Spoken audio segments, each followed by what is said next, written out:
Hey guys, my name is Ayush Karan and welcome to our channel Karan Classes. As you seen in the thumbnail, जैसा कि आप लोगों ने thumbnail में देखा होगा कि सर इस चैप्टर में सर चैप्टर नहीं वीडियोस में इस वीडियो में सर क्लास 10th मैथ्स के चैप्टर फर्स्ट रियल नंबर के वन शॉट करवाने वाले हैं। तो कुर्सी की पीटी बांध लीजिए, एक शॉट में आपका रियल नंबर खत्म हो जाने वाला है। और ये मैं मेक श्योर करता हूँ कि हर एक कॉन्सेप्ट और इस बोर्ड पर लिखे गए हर एक शब्द, हर एक वर्ड, हर एक नंबर्स आपको समझाएंगे। बिना समझाए हुए आगे नहीं बढ़ेंगे। ठीक है? हाँ सर, ठीक है। तो बिना किसी देरी के अपना chapter first class 10th maths का स्टार्ट कर लेते हैं। That name is real number. आपको ये बात पता होना चाहिए कि जिस चीज़ की आप तैयारी कर रहे हो, मतलब बोर्ड की तैयारी कर रहे हो, बोर्ड में क्या है ना कि जो चैप्टर है आपका ये 6 to 7 मार्क्स कैरी करता है आपके बोर्ड एग्जाम में। 6 to 7 मार्क्स कैरी करता है आपके बोर्ड के एग्जाम में ये चैप्टर इकलौता, अकेला। मतलब इस चैप्टर की तैयारी अगर अच्छे से हो गए तो 6 या 7 मार्क्स आपके पक्के हैं। जी समझ में आ रहा है? हाँ सर। तो इस चैप्टर को हम लोग स्टार्ट कर लेते हैं। The name of the chapter is real number. Chapter का नाम ही है real number. Means that we have to study about numbers and the extra things. Okay, तो नंबर्स के बारे में पहले तो पढ़ने वाले कि इस चैप्टर में सर कौन कौन से ऐसे नंबर्स है। वैसे तो 15-16 टाइप्स ऑफ नंबर होते हैं, 15-16 द टाइप्स ऑफ नंबर्स होते हैं, पर इस चैप्टर्स में हमें उतने नहीं पढ़ने, करीबन 9 या 10 पढ़ने, है ना, उससे ऊपर नहीं पढ़ने। ठीक है? तो मैं आपको बताने वाला हूँ कि पहले सर कौन कौन से ऐसे नंबर जो कि आपको पता होना चाहिए इस चैप्टर में अंदर घुसने से पहले। और ये ऐसा मत समझना कि ये जो नंबर्स मैं यहाँ पे डिस्क्राइब करूँगा वो आपके चैप्टर का पार्ट नहीं है, वो आपके चैप्टर का ही पार्ट है। अगर वो नंबर्स नहीं आता रहेगा तो आपको आगे जाके इस चैप्टर में दिक्कत होने वाली है। और मैं क्या ही कहूँ, एज यूजल बच्चे को दिक्कत होती है कि वो तुरंत आगे भागते हैं, कभी वो चैप्टर कभी वो चैप्टर कभी। एनसीईआरटी एक शेड्यूल में, एक कंटेंट में, एक तरीके से बनाया गया, हर एक चैप्टर को डिज़ाइन किया गया है कि पहले ये पढ़ना है, सेकंड में ये, थर्ड में ये, फोर्थ में ये। इन द सच वे आपको भी वैसा ही पढ़ना है। पर आजकल के स्कूल्स भी कभी चैप्टर 1 पढ़ाएंगे, कभी चैप्टर 6, कभी चैप्टर 7, ऐसे ऐसे पढ़ाते हैं। तो जैसे कि चैप्टर आप 8 पे स्टार्ट कर दिए पढ़ना ट्रिग्नोमेट्री, और उससे पहले आप चैप्टर 6 नहीं पढ़े हो, ट्रायंगल्स नहीं पढ़े हो, तो कुछ कुछ कॉन्सेप्ट ट्रायंगल्स कैसे हैं जो कि उस चैप्टर में यूज होंगे। दैट्स वाई ऐसा कहा गया है कि आप लाइन बाय लाइन चलिए, सीढ़ी पे स्टेप बाय स्टेप चलिए। हवा में उड़ने की आवश्यकता नहीं है, वरना गिरने के भी चांसेस बने रहते हैं। ठीक है sir? Now we have to started our chapter and focus on it. ठीक है? तो फर्स्ट ऑफ ऑल हम लोग देखने वाले हैं कि सर कैसे कैसे हम लोग नंबर्स को पढ़ने वाले हैं। The main number is real number, जैसा कि एज यूजल आपको पता है। सर आपका राइटिंग, हाँ वो थोड़ा सा राइटिंग को आप मैनेज करना, समझे? ठीक है सर। रियल नंबर, अब रियल नंबर है ना, रियल नंबर को हम लोगों ने दो भागों में बांटा। रियल नंबर को हमने दो भागों में बांटा। बच्चे, फर्स्ट है rational number, rational number, and the second one, note करोगे मेरे साथ साथ, इरेशनल नंबर। इरेशनल नंबर, क्या बातें समझ में आती है? सर अभी तक समझाए ही कहाँ हो जो समझ में आएगी? हाँ, बस नाम से भी बस एक फ्लो चार्ट देख रहे हैं कि कैसे हम लोग चैप्टर में पढ़ने वाले हैं नंबर्स को, है ना। पहले रेशनल पढ़ेंगे, फिर इरेशनल पढ़ेंगे। अब जो रेशनल नंबर है वो बच्चों फर्दर आगे डिवाइड होता है कुछ नंबर्स में।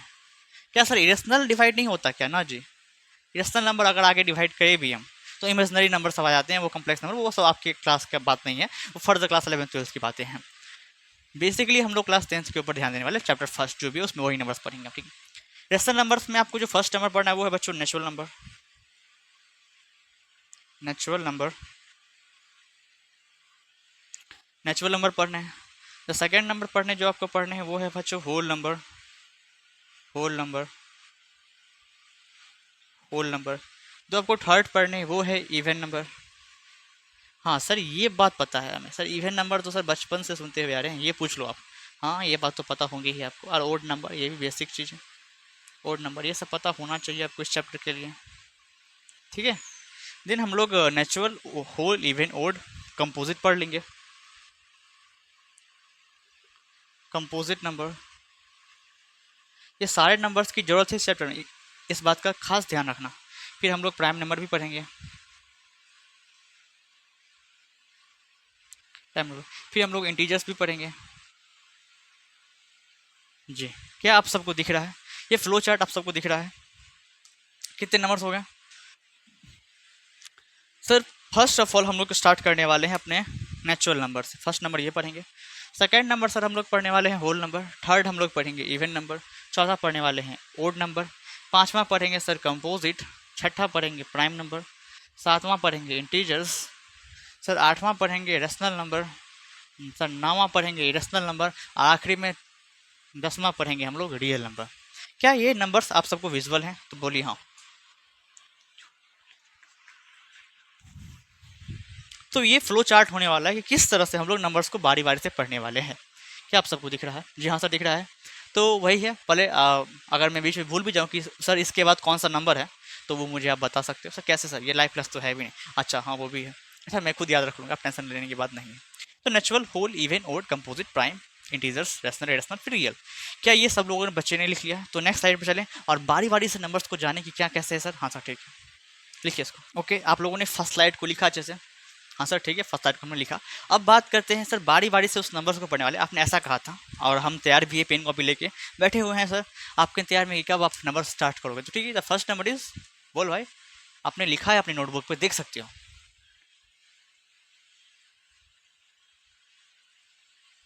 नेचुरल नंबर सब ने लिखा है? हाँ सर। पहले इसको डिफाइन कर लें, तब मैं आपको इसको बताता हूँ क्या है क्या नहीं है। तो ऐसे बोलते हैं इसको कि counting numbers are called natural number. Natural numbers कहने का क्या मतलब है मेरा? सर जो गिनने वाली संख्या होती है ना, गिनने वाली 1 2 3 4, उसी को बोलते हैं नेचुरल नंबर।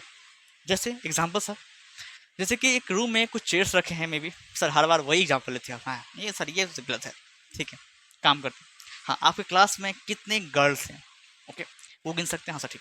चलिए गिनना स्टार्ट करिए। मैंने आपको कहा एज अ टीचर की नंबर्स ऑफ गर्ल्स आपको बताने, तो आपने गिनना स्टार्ट किया 1 2 3 4। ओह प्रीति, अरे नंबर्स काउंट करो पहले, 4 5 6 7 8 ऐसे करके आप काउंट करते हो। तो मान लेते हैं आपने काउंटिंग स्टार्ट किया, आपने कहा सर 1 2 3 4 8 गर्ल्स हैं। फिर आप एक रूम में गए, मैंने कहा आप चेयर काउंट कर भाई तू। तो उसने क्या 1 2 3 4 5 6 ऐसे उन्हें काउंट किया। फिर अगर आप हाइड एंड सीक खेलते हो, उनका छुपी खेलते हो, तब भी आपके दोस्त बोलते हैं आपको जा तू काउंटिंग कर, मैं इधर छुपता हूँ। हम सब छुपते, तू काउंटिंग कर। तो काउंटिंग कहाँ से स्टार्ट करते हो?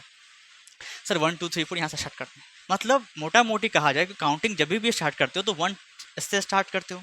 नेचुरल नंबर भी वही है बच्चे की काउंटिंग नंबर्स ही नेचुरल नंबर्स हैं। आप जो गिनना स्टार्ट करते हो ना 1 2 3 5 ऐसे इन्फिनाइट तक, वो सारे नेचुरल नंबर थी। अगर मैं एग्जांपल की बात करूं, अगर मैं एग्जांपल्स की बात करूं तो 1 हो गया, 2 हो गया, 3 हो गया, 4 हो गया, 5 हो गया। अब मैं कहाँ तक लिखूं? तो मैं इन्फिनाइट का सिंबल दे देता हूँ। अब मैं क्या करूँ? इन्फिनाइट का सिंबल देता हूँ।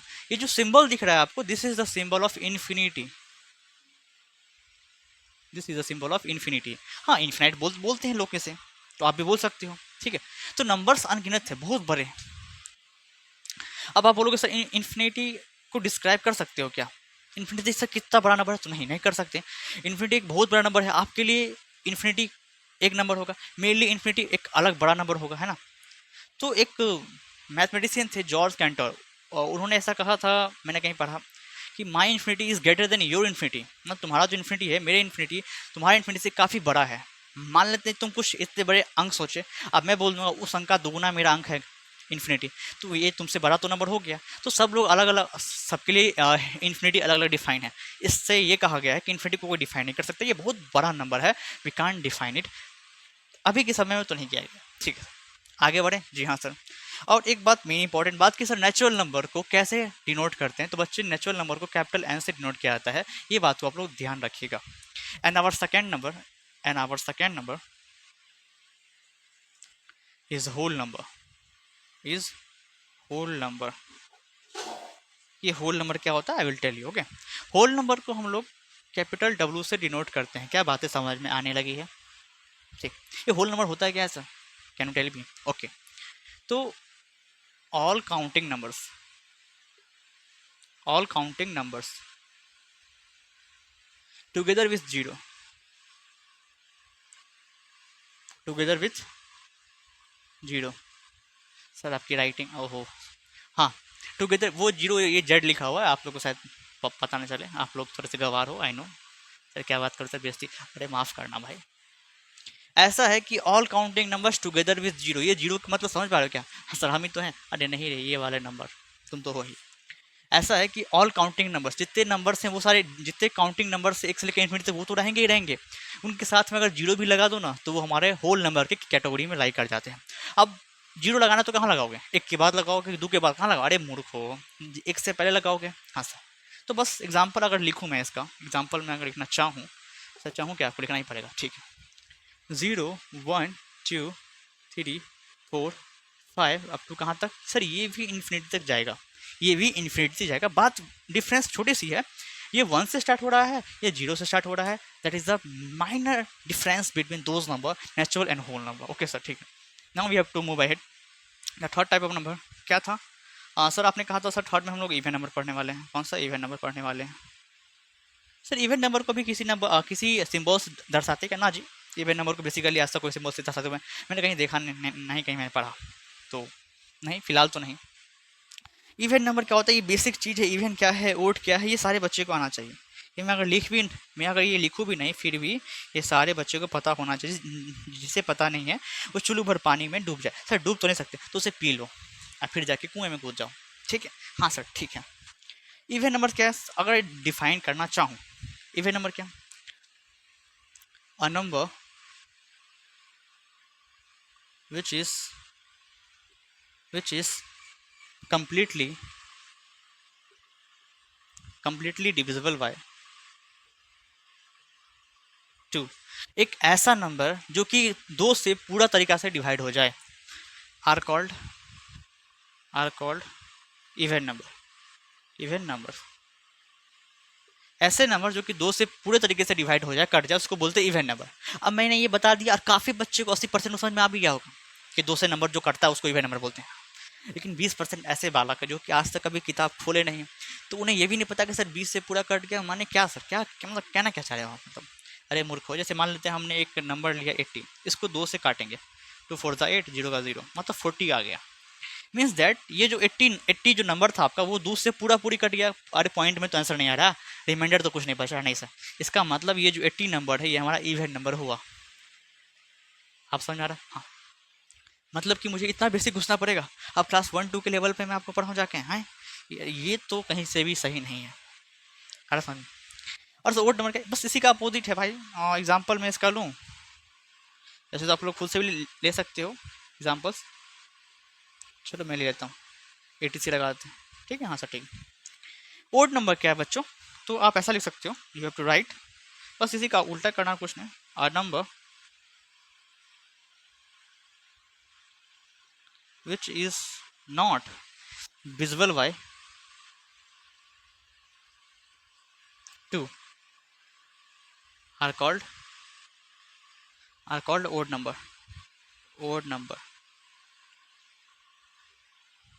एक ऐसा नंबर जो कि 2 से डिविजिबल नहीं हो उसको बोलते हैं ओड नंबर, ठीक है। अब सर एग्जांपल्स की बात कर लें, जैसे मान लेते हैं अभी भी ये बच्चे को ये लाइन में भी कुछ बच्चे को समझ नहीं आया, तो सर 2 से डिवाइड मतलब 21 ले लो तुम और उसको 2 से डिवाइड करो, 2 से तुम डिवाइड करोगे, 2 1 2, फिर सर ये 1 आ गया, तो 1 सर मतलब कि टेबल में है नहीं, तो फिर तुम पॉइंट डालोगे, 0 डालोगे, फिर 5 टाइम्स में लगाओगे, मतलब तुम इसको जो भी है जो भी सॉल्व करोगे तो इसमें कुछ ना कुछ रिमाइंडर बच जाएगा, आपका कुछ ना कुछ रिमाइंडर बच जाएगा। और जिस केस में अगर आप 2 से डिवाइड करते हो और कुछ रिमाइंडर्स बच जा रहे हैं या तो पॉइंट में से आने लगे हैं, समझ जाना वो ओड नंबर्स के कैटेगरी में लाइक करने लगे हैं, ठीक है। तो कुछ एग्जांपल्स लें, जस्ट लाइक 3 5, अरे 1 कहाँ भूल गए सर जी, ऐसे कैसे काम चलेगा, ठीक। क्या दिख रहा है 1 3 5 7 9, these are the odd numbers, मतलब जो इसमें नहीं है वो इसमें है, जो इसमें नहीं है वो इसमें है। बात बरोबर है सर? बरोबर नहीं, डिफरेंस तो है सर। हाँ ठीक है, नेक्स्ट स्लाइड की तरफ चलते हैं। इस स्लाइड पे हमने 4 नंबर्स को पढ़ा, natural, whole, even, odd. Now it's time to study the another number, ठीक है सर।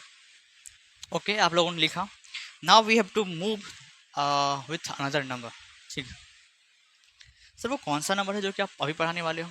एक सेकंड, थोड़ा बाल सेट कर लूँ, ठीक है। हाँ सर, वो 5th नंबर होने वाला है, उसका नाम आप लोग रखने वाले हैं कंपोजिट नंबर। ये कंपोजिट नंबर क्या है सर? ये कंपोजिट नंबर क्या है, please can you define for me? Okay, I will define for you. Generally मैं अगर बात करूँ तो कंपोजिट नंबर जो है उसको जनरली, वैसे तो कोई ऐसे ही इंग्लिश अल्फ़ाबेट में कोई लेटर्स नहीं जिसे दिखाते, पर जनरली ऐसे कोई पूछा कि ज़बरदस्ती क्या है बताओ, तो सी से तुम दिखा सकते हो। मैं यहाँ लिखूंगा नहीं, पर आप दिखा सकते हो कि कंपोजिट नंबर को सी से डिनोट करते हैं। सी बराबर कुछ नंबर्स लिखें तो समझ आना ये सेट कंपोजिट नंबर का है। ठीक, सर ये है क्या कंपोजिट नंबर? तो a number having more than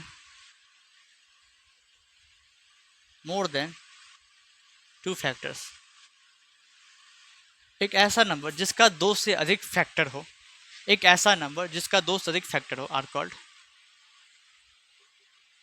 composite number.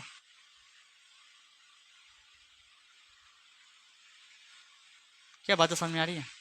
क्या आप सबको वहां तक दिख रहा है? सब कोई नोट करेंगे, सब कोई नोट करेंगे भाई, करो करो करो, मतलब समझाता हूँ, करो। तो एक ऐसा नंबर जिसके दो से ज़्यादा फैक्टर्स हों, एक ऐसा नंबर जिसके दो से अधिक फैक्टर्स उसको बोलते हैं कंपोजिट नंबर। तो आपको ऐसे नंबर्स पता है क्या जिसके दो से अधिक ज़्यादा फैक्टर्स हों? हाँ सर, जस्ट लाइक क्या बोलोगे सर? एग्जांपल लिखना अगर स्टार्ट करें हम तो sir the smallest composite number is 4, 4 हो जाएगा, 6 हो जाएगा, 8 हो जाएगा आपका, फिर आपका 9 ले सकते हो आप, फिर आप 10 भी ले सकते हो, ETC में मार दो। मैंने जो भी नंबर्स लिखे हैं, मैंने चाहे 4 लिखे, मैंने 6 लिखे, मैंने 8 लिखे, मैंने 9 लिखे, मैंने 10 लिखे, ये सब के देखो तो दो से अधिक फैक्टर्स हैं। सर 4 के फैक्टर्स क्या हैं? 1 है बच्चों, 2 है और 4 है, देखो दो से अधिक फैक्टर है। हाँ, 6 के 1 है फैक्टर, 2 है फैक्टर, 3 है फैक्टर, खुद 6 खुद का फैक्टर होता है। हाँ सर ठीक है, वो नंबर जिस नंबर का फैक्टर निकाले वो खुद का भी फैक्टर होता है, ये बात ध्यान रखना। 1 और वो नंबर हमेशा होता है खुद का। अगर कोई भी नंबर का फैक्टर बोले तो सर 2 तो होता ही है, बाकी का हो वो अलग बात है, पर 2 तो होता ही होता है, 1 और वो खुद नंबर। 8 का फैक्टर लिखोगे तो 1 2 4 8, देखो इसके भी दो सदी फैक्टर है। इसके लिखोगे तो सर 1 3 9, इसके भी दो सदी फैक्टर है। आप 10 के लिखोगे तो 1 2 5 10, मतलब जितने भी मोटा मोटे जितने भी मैंने यहाँ पे नंबर्स लिखे हैं वो सारे के सारे नंबर जो भी आपको दिख रहे हैं। मैं डस्टर कहाँ गया जी? डस्टर ही खो गया, चलो हाथ से करना पड़ेगा, देख लो पहले यहाँ पे। मतलब जितने भी मैंने यहाँ पे नंबर्स लिखे हैं वो सारे के सारे कंपोजिट नंबर्स। क्यों सर? सबके दो से अधिक फैक्टर्स हैं। क्या यहाँ तक क्लियर है? मेरा डस्टर की कहाँ गया मेरा डस्टर? हाँ यहाँ मिल गया। सर आपका डस्टर है, जिस चीज़ से रब हो जाए वो डस्टर हो जाता है। ठीक है, हाँ। तो कंपोजिट नंबर आपको समझ में आ गया होगा with example. Now we have to move ahead. छठा नंबर पढ़ेंगे हम लोग, दैट इज इसका दुश्मन, इसका भाई बोल सकते हो, प्राइम नंबर। जो नंबर इसमें नहीं है वो इसमें होंगे। अरे सर क्या बात है, बड़ा तेजी से बता रहे। हाँ ठीक, शांत रहिए, सुनिए ध्यान से। प्राइम नंबर किसको बोला जाता है? सर प्राइम नंबर को कैसे डिनोट करते हैं? मेनली प्राइम नंबर को बच्चों पी से डिनोट किया जाता है। मेनली प्राइम नंबर को आप लोग पी से डिनोट कर सकते हो। क्या बात है समझ में आ रही है? हाँ सर ठीक है। अरे सर ये होते क्या है लेकिन प्राइम नंबर, ये होते क्या है? तो बच्चों प्राइम नंबर एक ऐसा नंबर होता है जिसके पास दो ही फैक्टर्स होते हैं। कंपोजिट में हमने क्या पढ़ा था कि कंपोजिट नंबर ऐसे नंबर है जिसके दो से ज़्यादा फैक्टर्स हैं। लेकिन प्राइम नंबर क्या है? प्राइम नंबर ऐसे नंबर जिसके पास दो ही फैक्टर्स। बेचारा मजबूर है, मजबूर, हाँ मजदूर कहा गया था मैडम उसे, मजबूर। लेकिन आज के समय में मजदूर भी मजबूर है। इस पर हम लोग अलग से डिस्कशन करेंगे, वो बात अलग है, वो एक अलग मैटर है, ये एक अलग मैटर है। इस पर पहले बात कर लेते हैं, ठीक है सर। प्राइम नंबर, ठीक, प्राइम नंबर होता क्या? मैंने अभी जस्ट का ऐसे नंबर जिसके पास दो फैक्टर हो, वो 1 और वो खुद। तो a number having only two factors, 1 and itself। जी हाँ, एक ऐसा नंबर जिसके बस दो ही फैक्टर्स हो, 1 और वो खुद, ऐसे नंबर्स को बोलते हैं प्राइम नंबर। एग्जांपल मैं अगर लिखूं तो the smallest prime number is 2, फिर सर 3, फिर 5, फिर 7, फिर 8 एंड 11 लिख लो, फिर 13 लिख लो, एंड ETC मार सकते हो आप। बहुत ज़्यादा नंबर्स होते हैं, we can't write all the numbers on our board because if you want to write all the numbers then we have to need a मोटा and a तगड़ा बुक। ठीक है, ठीक है सर। पूरा नंबर्स नहीं लिख सकते, they are infinite prime numbers available. हाँ ओके। तो प्राइम नंबर्स ऐसे नंबर्स है जिसके दो ही फैक्टर होते हैं, या तो 1 या तो वो खुद। सर आपने लिख तो दिया एग्जाम्पल, क्या प्रूफ नहीं करके दिखाओगे? अरे इस एग्जाम्पल को भी क्या प्रूफ करता है यार, इसको प्रूफ करवाओगे? हाँ, 2 का फैक्टर लिखो सर 1 होता है 2 होता है, सर 3 का फैक्टर सर 1 होता है 3 होता है, सर 5 का 1 होता है 5 होता है। मतलब जितने भी नंबर्स हैं मैं अगर पूरा का एग्जाम्पल भी लिख दूँ सब के 2 ही फैक्टर्स निकल के आने वाले हैं। क्या आपको बातें क्लियर है? ठीक है। तो जो नंबर्स इसमें नहीं है वो इसमें है, जो नंबर इसमें नहीं है वो उसमें है, आप मिला सकते हो। सर 1 कहाँ गया? 1 तो आप लिया ही नहीं। तो बच्चों 1 एक ऐसा नंबर है जो कि ना ही प्राइम है ना ही कंपोजिट है। 1 को आप ना ही प्राइम में ले सकते हो ना ही कंपोजिट में ले सकते हो। 1 is neither prime nor composite. Okay हाँ ठीक है सर। तो 2 से स्टार्ट करें तो 2 3 4 यहाँ है, 5 यहाँ, 6 यहाँ, 7 यहाँ, 8 यहाँ है, 9 यहाँ है, 10 यहाँ है, 11 यहाँ है, फिर 12 इसमें आ जाएगा, 13 यहाँ। मतलब जो नंबर इसमें नहीं वो इसमें नहीं इसमें। ऐसा मैं थोड़ा सा नॉलेज एक्स्ट्रा नॉलेज मैंने आपको दे दिया। ठीक है सर। सर काफ़ी समय लगा रहे हो आप एक्स्ट्रा नॉलेज देने में। हाँ प्राइम नंबर्स तक हम लोग पहुँच चुके हैं। Then we have to move on next number that is called our integer. ये बहुत इंपॉर्टेंट है भैया, ये बहुत इंपॉर्टेंट है। इंटीजर को बच्चों जनरली जेड या आई से डिनोट किया जाता है। ये थोड़ा ज़्यादा खुशनसीब, इसके दो अल्फ़ाबेट्स मिले हैं, इसको दो अल्फ़ाबेट्स मिले हैं अपने आप को दर्शाने के लिए। कितनी अच्छी बात है, कितनी अच्छी बात है, इसको दो अल्फ़ाबेट्स मिले हैं अपने आप को दर्शाने के लिए। क्या बात है, समझ में आती है आपको? हाँ सर ठीक है। तो सर इसको डिफाइन करिए और फिर समझाइए कि क्या कैसे है। ठीक है। तो इंटीजर्स क्या है मेरे भाई? ऐसे लिख सकते हो, पहले डिफाइन करता हूँ फिर समझाऊंगा। All positive and negative numbers together with zero, together with zero. मतलब सर मतलब क्या हुआ? सारे के सारे पॉजिटिव नंबर्स, सारे के सारे नेगेटिव नंबर्स और जीरो खुद भी, ये सारे के सारे इंटीजर्स कहलाते हैं मेरे भाई। क्या कहलाते हैं? ये सारे इंटीजर्स कहलाते हैं आपको। तो मैं अगर एग्जांपल दूं आपको, मैं अगर आप एग्जांपल दूं, ठीक है, देना ही पड़ेगा वैसे भी।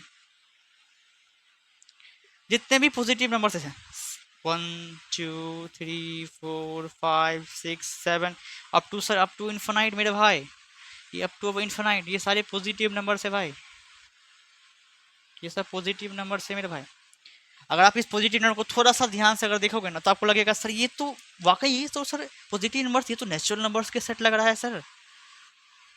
ये तो आपने कहा पॉजिटिव नंबर से, हमने सुना भी, लेकिन ये मैं जैसा कि मैं गौर कर पा रहा हूँ सर, ये तो नेचुरल नंबर का सेट है। जी हाँ सही बोले आप। जितने भी नेगेटिव नंबर हैं आप वो लिखने वाले हैं हम, -1 -2 -3 -4 सर। लेकिन -1 -2 मतलब वो तो पीछे ऐसे आता है सर, आपने एग्जाम्पल ऐसे, अरे एग्जाम्पल ना लिख रहे बुढ़वा, कौन नंबर लाइन पे सजा रहा हूँ मैं जो आपको ऐसे ही दिखाऊंगा राइट से लेफ्ट। एग्जाम्पल है भाई, एग्जाम्पल। एग्जाम्पल में अभी -40 भी लिख दूँ चलेगा, up to infinite, minus infinite sorry, up to minus infinite, और ये प्लस इन्फिनाइट आ जाएगा। अगर हम प्लस माइनस की बात करते हैं तो प्लस माइनस दे देते हैं हम लोग, ठीक है। और ये जो भी नंबर्स आपको मैंने लिखे सेकंड में, this is called negative numbers, this is called negative numbers. और सर पॉजिटिव नंबर्स लिखा आपने, नेगेटिव नंबर्स लिखा आपने, जीरो को कहाँ छोड़े हो? जी हाँ जीरो खुद भी, जीरो खुद भी क्या है? जीरो सर जीरो भी एक इंटीजर है, लेकिन ये जीरो क्या है सर? ये जीरो इंटीजर है। कोई पूछेगा जीरो पॉजिटिव है या नेगेटिव, तो बोला zero is neither negative nor positive, zero ना ही नेगेटिव है ना ही पॉजिटिव है। ये एक अच्छा सा लाइन हो सकता है, आप कहीं पे लिख लें, आप कहीं पे लिख लें, नोट करके आप लोग लिख सकते हैं मेरे भाई कि sir zero is neither negative, ये पूछता भी है, neither negative non positive. Zero ना ही नेगेटिव है ना ही पॉजिटिव, तो जीरो है क्या सर? जीरो एक जीरो इंटीजर है, जीरो एक जीरो इंटीजर है। क्या आप सबको वहाँ तक दिख रहा है? क्या बोर्ड में विजिबल है? सर वो नीचे का लाइन कट गया सर, वो क्या लिखा हुआ? नॉट पॉजिटिव, हाँ दिख तो रहा है, दिख तो रहा है, दिख तो रहा है, मुझे लगा कि वो निकल गया, पर है, वो दिख रहा है। ठीक है, थोड़ा सा और नीचे जाता ना, ऐसे नीचे तो मैं भी शायद ना दिखता आपको, मैं भी शायद नहीं दिख रहा हूँ साइड में। ठीक है हाँ सर ठीक है। तो 7 नंबर्स हमने पढ़ लिए, 7 नंबर्स हमने पढ़ लिए। एक बात थोड़ा सा और आ गया, बोल ही देता हूँ, काहे छूटेगा वो भी चीज़। तो जितने भी पॉजिटिव नंबर्स हैं एक से लेकर इन्फिनाइट तक, प्लस इन्फिनाइट तक, उन सारे को आप लोग जेड प्लस या तो आई प्लस से दर्शा सकते हो। कहीं भी लिखा हो जेड प्लस बराबर नंबर्स लिखे हो तो समझ आना ये किसका सेट है? पॉजिटिव इंटीजर का सेट है। नेगेटिव इंटीजर का सेट सर, इसको सर आप जेड माइनस या तो आई माइनस से दिखा सकते हो। ठीक है, हाँ सर ठीक है। जीरो को तो क्या ही कहें हम। ठीक सर, ये 3 लाइन का मतलब समझ में नहीं आया, ये बता दो। इसका मतलब अगर मैं ये 3 लाइन दे रहा हूँ, इसका मतलब ये कि इसका सर मीनिंग क्या है, इसका मतलब ये मतलब लिखने वाली चीज़ है ये। अगर मैं ऐसा लिखूँ, अगर मैं ये ऐसा ड्रॉ कर दूँ ऐसा, सर ये क्या है? वैसे तो दिल है, पर इसका मीनिंग क्या है सर? ये मीनिंग लिखने का मतलब ये, इसका मतलब मैं लिख रहा हूँ, इसका मतलब ये मीन्स ये हार्ट। लेकिन हार्ट तो कुछ इस प्रकार से होता है, और यहाँ पे लेफ्ट एट्रियम, लेफ्ट वेंट्रिकल्स वगैरह वगैरह जो भी है, आप सबके बायोलॉजी के टीचर्स आपको बता सकते हैं। ठीक, ठीक है, दिस इज आवर हार्ट। तो भाई मीन्स फालतू बातों में दिमाग मत लगाओ तुम, हाँ। जो नहीं समझना चाहिए वो समझ रहे हो, जो इतना लिखा उस पर ध्यान नहीं है, एक छोटी सी अक्षर इस पर ध्यान चला गया। ये मीनिंग बताने में हेल्प करता है, आगे जाओगे 11th तो समझ में आएगा आपको। ठीक है, वैसे इस वीडियो पर 11th की वीडियोस भी मौजूद हैं, और 12th का भी मैं जस्ट लाने वाला हूँ, टेंशन की बात है। नेक्स्ट मंथ से 12th की भी मैथ की वीडियोस इस वाइल चैनल पे आपको देखना शुरू हो जाएंगे सर। लेकिन हम लोग 10th में 12th से क्या करेंगे? आपके भैया, आपकी दीदी वगैरह सब जो है ना, उसको उसके लिए काम, आपके लिए नहीं।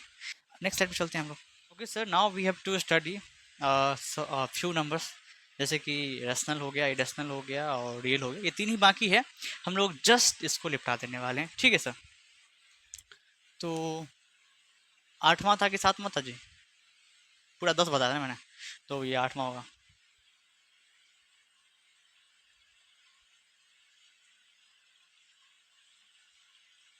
ये रैशनल नंबर क्या है भला? इस तरह के माइक में, और आप काफ़ी देर तक अगर लगाते हो तो इससे यहाँ और यहाँ थोड़ी सी दर्द होने लगती है, हेडेक टाइप समझ सकते हो। हमने कई बार माइक चेंज करने की भी कोशिश की, अलग अलग माइक्स लाएँ, पर वो हमारे घर में कुछ ज़्यादा ही शोरगुल होता है। और पता है आपको, एक शुरुआती क्रिएटर को, एक शुरुआती टीचर है तो क्रिएटर ही, क्योंकि कुछ क्रिएट कर रहे हैं इस धरती पे, जो भी है वो कुछ क्रिएट कर रहा है, दैट इज कॉल्ड क्रिएटर। हम लोग क्रिएटर्स ही। कोई एजुकेशनल कंटेंट बना रहा है, कोई फनी कंटेंट, कोई ब्लॉगिंग, कोई ईटिंग, कोई, there are lots of thing we have to do on YouTubes. ठीक, तो चेंज माइक काफ़ी चेंज करने के बाद भी, क्योंकि अभी we have not investing any more money in this era, because काफ़ी सालों से मेहनत करने के बाद भी सक्सेस नहीं मिला फिलहाल तक। और अगर सक्सेस आप कोई चीज़ में लगातार आगे बढ़ रहे हो, मेरा ये फैशन है, मेरा ये फैशन इसलिए मैं इसको फॉलो कर भी पा रहा हूँ। ऐसा है कि आज के समय में 2 चीज़ चाहिए किसी भी चीज़ फील्ड में आगे बढ़ने के लिए। फर्स्ट थिंग इज़ पेशेंस, धैर्य होनी चाहिए आप में। Second thing is consistency. Consistency मतलब कि अगर कोई काम को आप लगातार हर दिन कर रहे हो, दैट इज़ कॉल्ड कंसिस्टेंसी। वो 2 चीज़ होनी चाहिए आप में। और मैं पैसेंस की बात करूं तो 2.5 साल हो गया मुझको यूट्यूब पे काम करते करते, और अभी तक मेरे एक भी वीडियोस में ज़्यादा व्यूज़ नहीं गए हैं। और इसका मतलब ये नहीं कि मैंने काम करना छोड़ दिया है, इसका मतलब ये भी नहीं कि मेरी वीडियोस ख़राब हैं। इसका मतलब ये है यूट्यूब का एल्गोरिथम इसको पुश नहीं कर रहा है। इसमें मेरी फॉल्ट नहीं है, मेरे साइड से एवरीथिंग इज़ ओके, सारा कंटेंट ओके, सारा चीज़ ओके है। ये जो आप वीडियोस देख पा रहे हैं, इसके जो हैंड रिटन नोट्स हैं, ये भी आपको इस वीडियो के कमेंट में लिंक मैं दे दूंगा, वहाँ से जाके आप लोग डाउनलोड कर सकते हो फ्री ऑफ कॉस्ट। ठीक है, तो मेहनत करना नहीं छोड़ सकते, है ना। और ये मेरा पैसन भी है, पढ़ाना एक तरीके से समझ लो मेरा passion, that's why I follow it. इसलिए मैं पढ़ा भी पा रहा हूँ इतना साल से। अगर पैसन ना, अगर नहीं होता तो मैं कब का छोड़ दिया था इसको, क्योंकि 2.5 साल से आप किसी फील्ड में काम कर रहे हो और आप वहाँ से 1 रुपया भी अर्न नहीं करते हो, फिर भी आप उस फील्ड में लगातार लगातार काम करो। इसका मतलब एक ही है, या तो आपको वो अच्छा लगता है, और या तो आपकी पैसन है, वो आपकी हॉबी है, वो आपको करना बेहद पसंद है, चाहे पैसा मिले चाहे ना मिले। ठीक है, तो मैंने 10th पढ़ाया, 9th पढ़ाया, 11th, फिर अब 12th पढ़ाऊँगा, सारा क्लास पढ़ाऊँगा। और ऐसा ही चलते रहा तो आगे जितने भी कम्पिटिटिव एग्जाम्स थे सारे के मैथ्स भी पढ़ाऊँगा। पर व्यूज़ आए चाहे नहीं आए, I don't care about it, this is my passion and I have to follow it. तो ये ऐसा ऐसा नहीं कि मैंने पूरा अपना ध्यान दे दिया हुआ यहाँ पे और दूसरा काम नहीं कर रहा हूँ। Yes, I have to do coaching classes also and preparing for some exams, क्योंकि हर एक सिक्के के 2 पहलू होते हैं। आपको plan A, plan B, plan C, plan D, सारे प्लान्स तैयार करके रखने होते हैं। Some men says, some people say sir plan A ही होना चाहिए, बी पे अगर जाएंगे तो ऐसा मतलब है कि आपको डर है कि प्लान ए फेल हो जाएगा। पर डर नहीं है, पर ऐसा भी तो नहीं कि वो हो जाए, प्लान ए हो जाए, तो मेरे पास प्लान बी रहे ही नहीं, अब मैं वहीं डूब जाऊँ। That's why you have to plan A B C D, जितना प्लान रहेगा उतना अच्छा है। पर फोकस जिस पे करना है, अब अगर आपका ये फर्स्ट प्रायोरिटी से मेन फोकस करिए, सेकंड प्रायोरिटी पे उससे थोड़ा कम फोकस फोकस पे करना है, थोड़ा थोड़ा करके करना है। ऐसा नहीं कि बस एक पे लगे हुए वो फॉलो हो गया तो मेरा ज़िंदगी खराब हो, ऐसा नहीं है। There are lots of thing that I have done in my life. ऐसा नहीं कि यूट्यूब नहीं चलेगा या मेरा कैरियर इधर नहीं हुआ तो मैं ज़िंदगी में कुछ कर नहीं पाऊंगा। यस आई डू सिर्फ think is my life. I know आज बोल रहा हूँ, आज से 10 साल बाद you have to see me on YouTube where I am, है ना? ठीक है सर। आपने लगता है सर मैनिफेस्टेशन कर लिया है, सोच लिया ये ऐसा होगा। हाँ जी ऐसा होगा।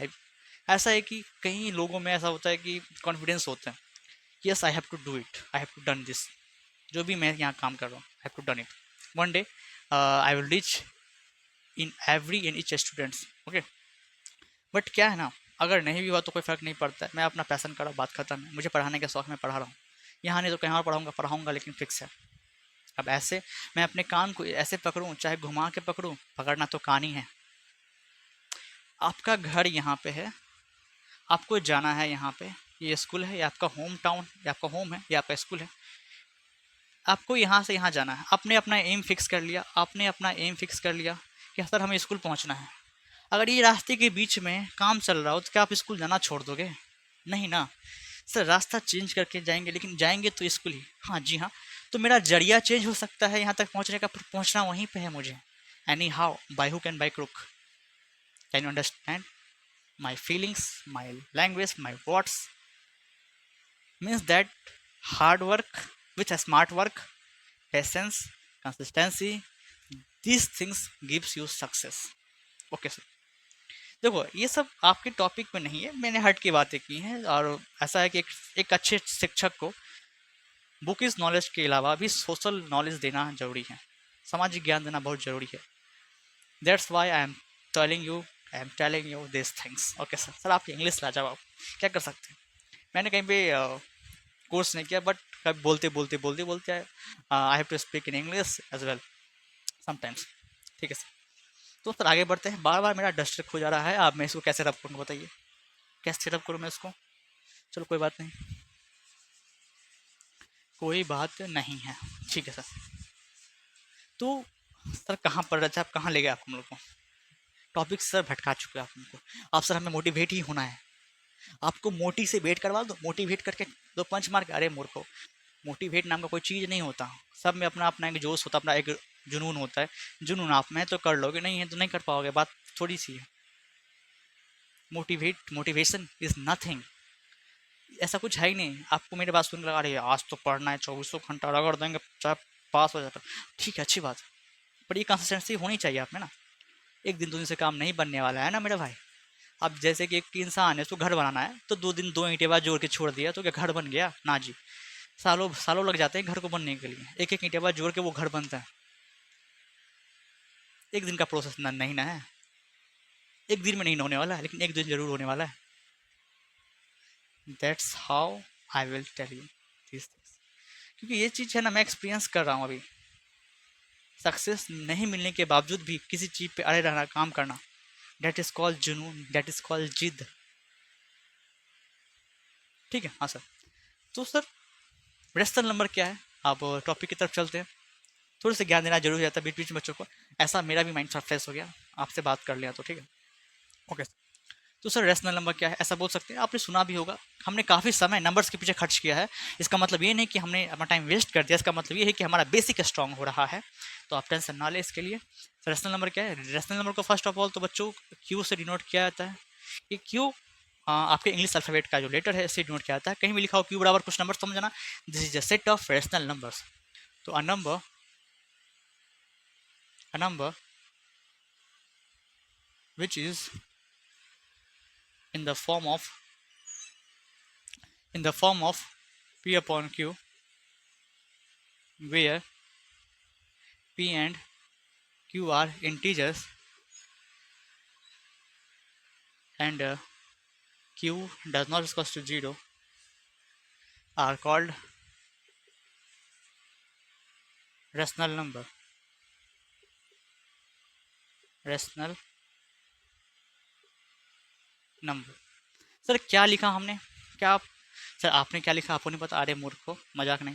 देखो यहाँ पे ऐसा है, हमने लिखा एक ऐसा नंबर भाई साहब जो कि सर किस फॉर्म का हो, किस तरह दिखेगा, तो सर वो पी अपॉन क्यू के फॉर्म में दिखेगा, अट्टे बट्टे की फॉर्म में दिखेगा। पी अपॉन क्यू कहने का मतलब ये है कि ऊपर वाला नंबर बच्चों न्यूमरेटर कहलाता है और नीचे वाला डिनोमिनेटर कहलाता है।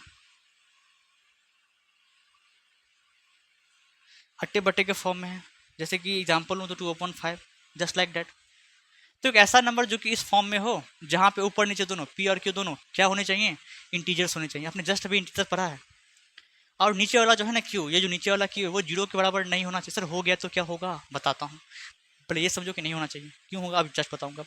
Are called rational number. तो मैं ऐसा मोटा मोटी कहूँ तो रेशनल नंबर के होने के कुछ शर्त हैं। पहला शर्त, पी अपॉन क्यू के फॉर्म में होना चाहिए, अट्टे बट्टे के फॉर्म में होना चाहिए। सेकंड शर्त, नीचे वाला जीरो नहीं होना चाहिए। थर्ड शर्त, ऊपर नीचे दोनों इंटीजर होना चाहिए। ठीक है सर, कुछ एग्जाम्पल्स लिखता हूँ, कुछ एग्जाम्पल्स लिखता हूँ और आपसे पूछूंगा उसके बारे में, बताना कौन सा रेशनल है कौन सा नहीं। ठीक है,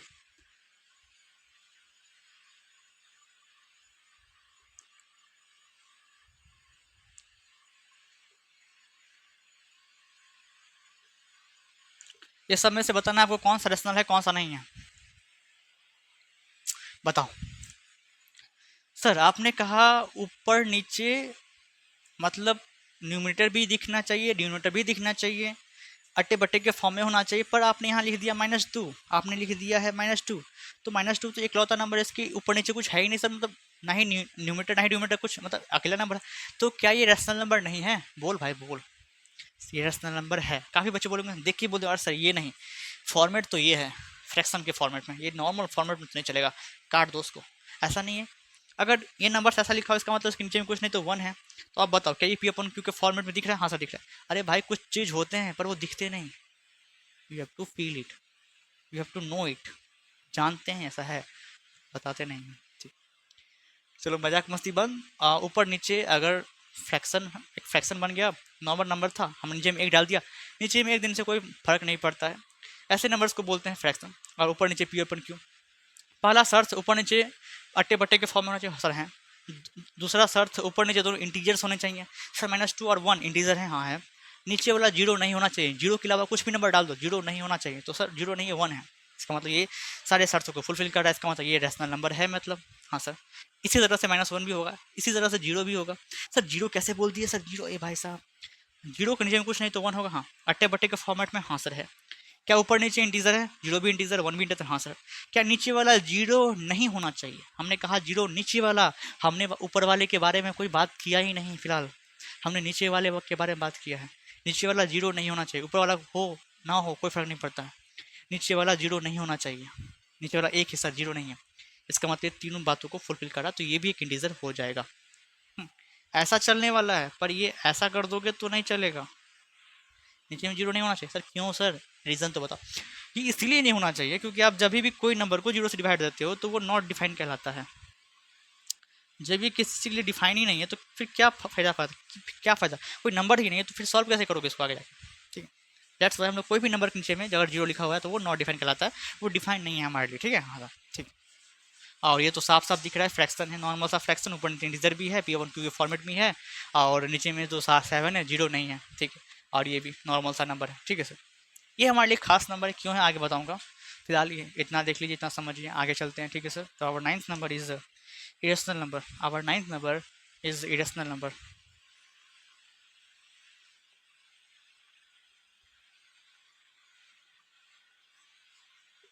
इरेशनल नंबर को बच्चों क्यू डैश से दिखाते हैं, इरेशनल नंबर को हम लोग क्यू डैश से दिखाते हैं। ठीक है, हाँ सर ठीक है।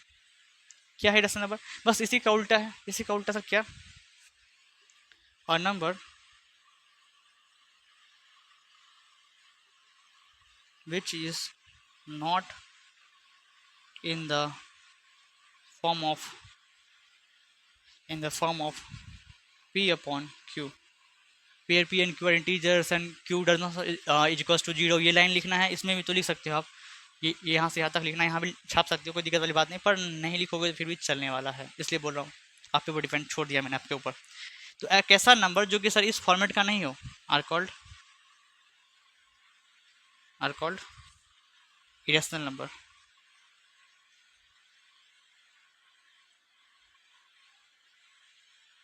ठीक है, क्या बातें समझ में आ रही? हाँ सर ठीक है, बस और कुछ नहीं है, जो है सो यही हमारा। तो इसमें सर कैसे नंबर्स आएंगे? इसमें मेनली जो आपको दिखते हैं ना बच्चों, वो रूट के नंबर्स हो जाते हैं, जैसे कि रूट 2 हो गया, रूट 3 हो गया, रूट 5 हो गया, रूट 7 हो गया, ये सब नंबर्स आपको दिखेंगे। और एक खास नंबर पाई, पाई खुद भी एक इरेशनल नंबर है, बात ध्यान रखना। पाई इरेशनल नंबर है, लेकिन इसका वैल्यू 22/7 ये रैशनल है, ये बात एक्सेप्शन है, आपको पता होना चाहिए। ठीक है, हाँ सर ठीक है। सर आपने रूट 4 नहीं लिया बच्चों, रूट 4 लेते हैं अगर हम, तो 4 का फैक्टर निकालोगे, प्राइम फैक्टर, तो वो 2 × 2 होता है, क्योंकि स्क्वायर रूट है तो दो पेयर में से, दो सेम नंबर के पेयर में से एक नंबर बाहर आ जाता है, तो ये रूट 4 2 कहलाता है ना, पता है ना।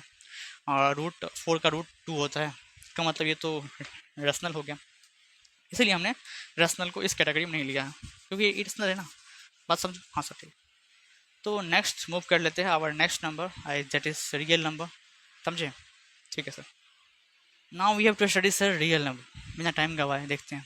Our 10th number, our 10th number is real number, जिसको बच्चों आप लोग कैपिटल आर से भी डिनोट करते हो। ठीक है, हाँ सर ठीक। ये रियल नंबर क्या है? मैं आपको ऐसा कहूँ कि रियल नंबर जो है वो सारे नंबर्स का बाप है। कहने का मतलब क्या है?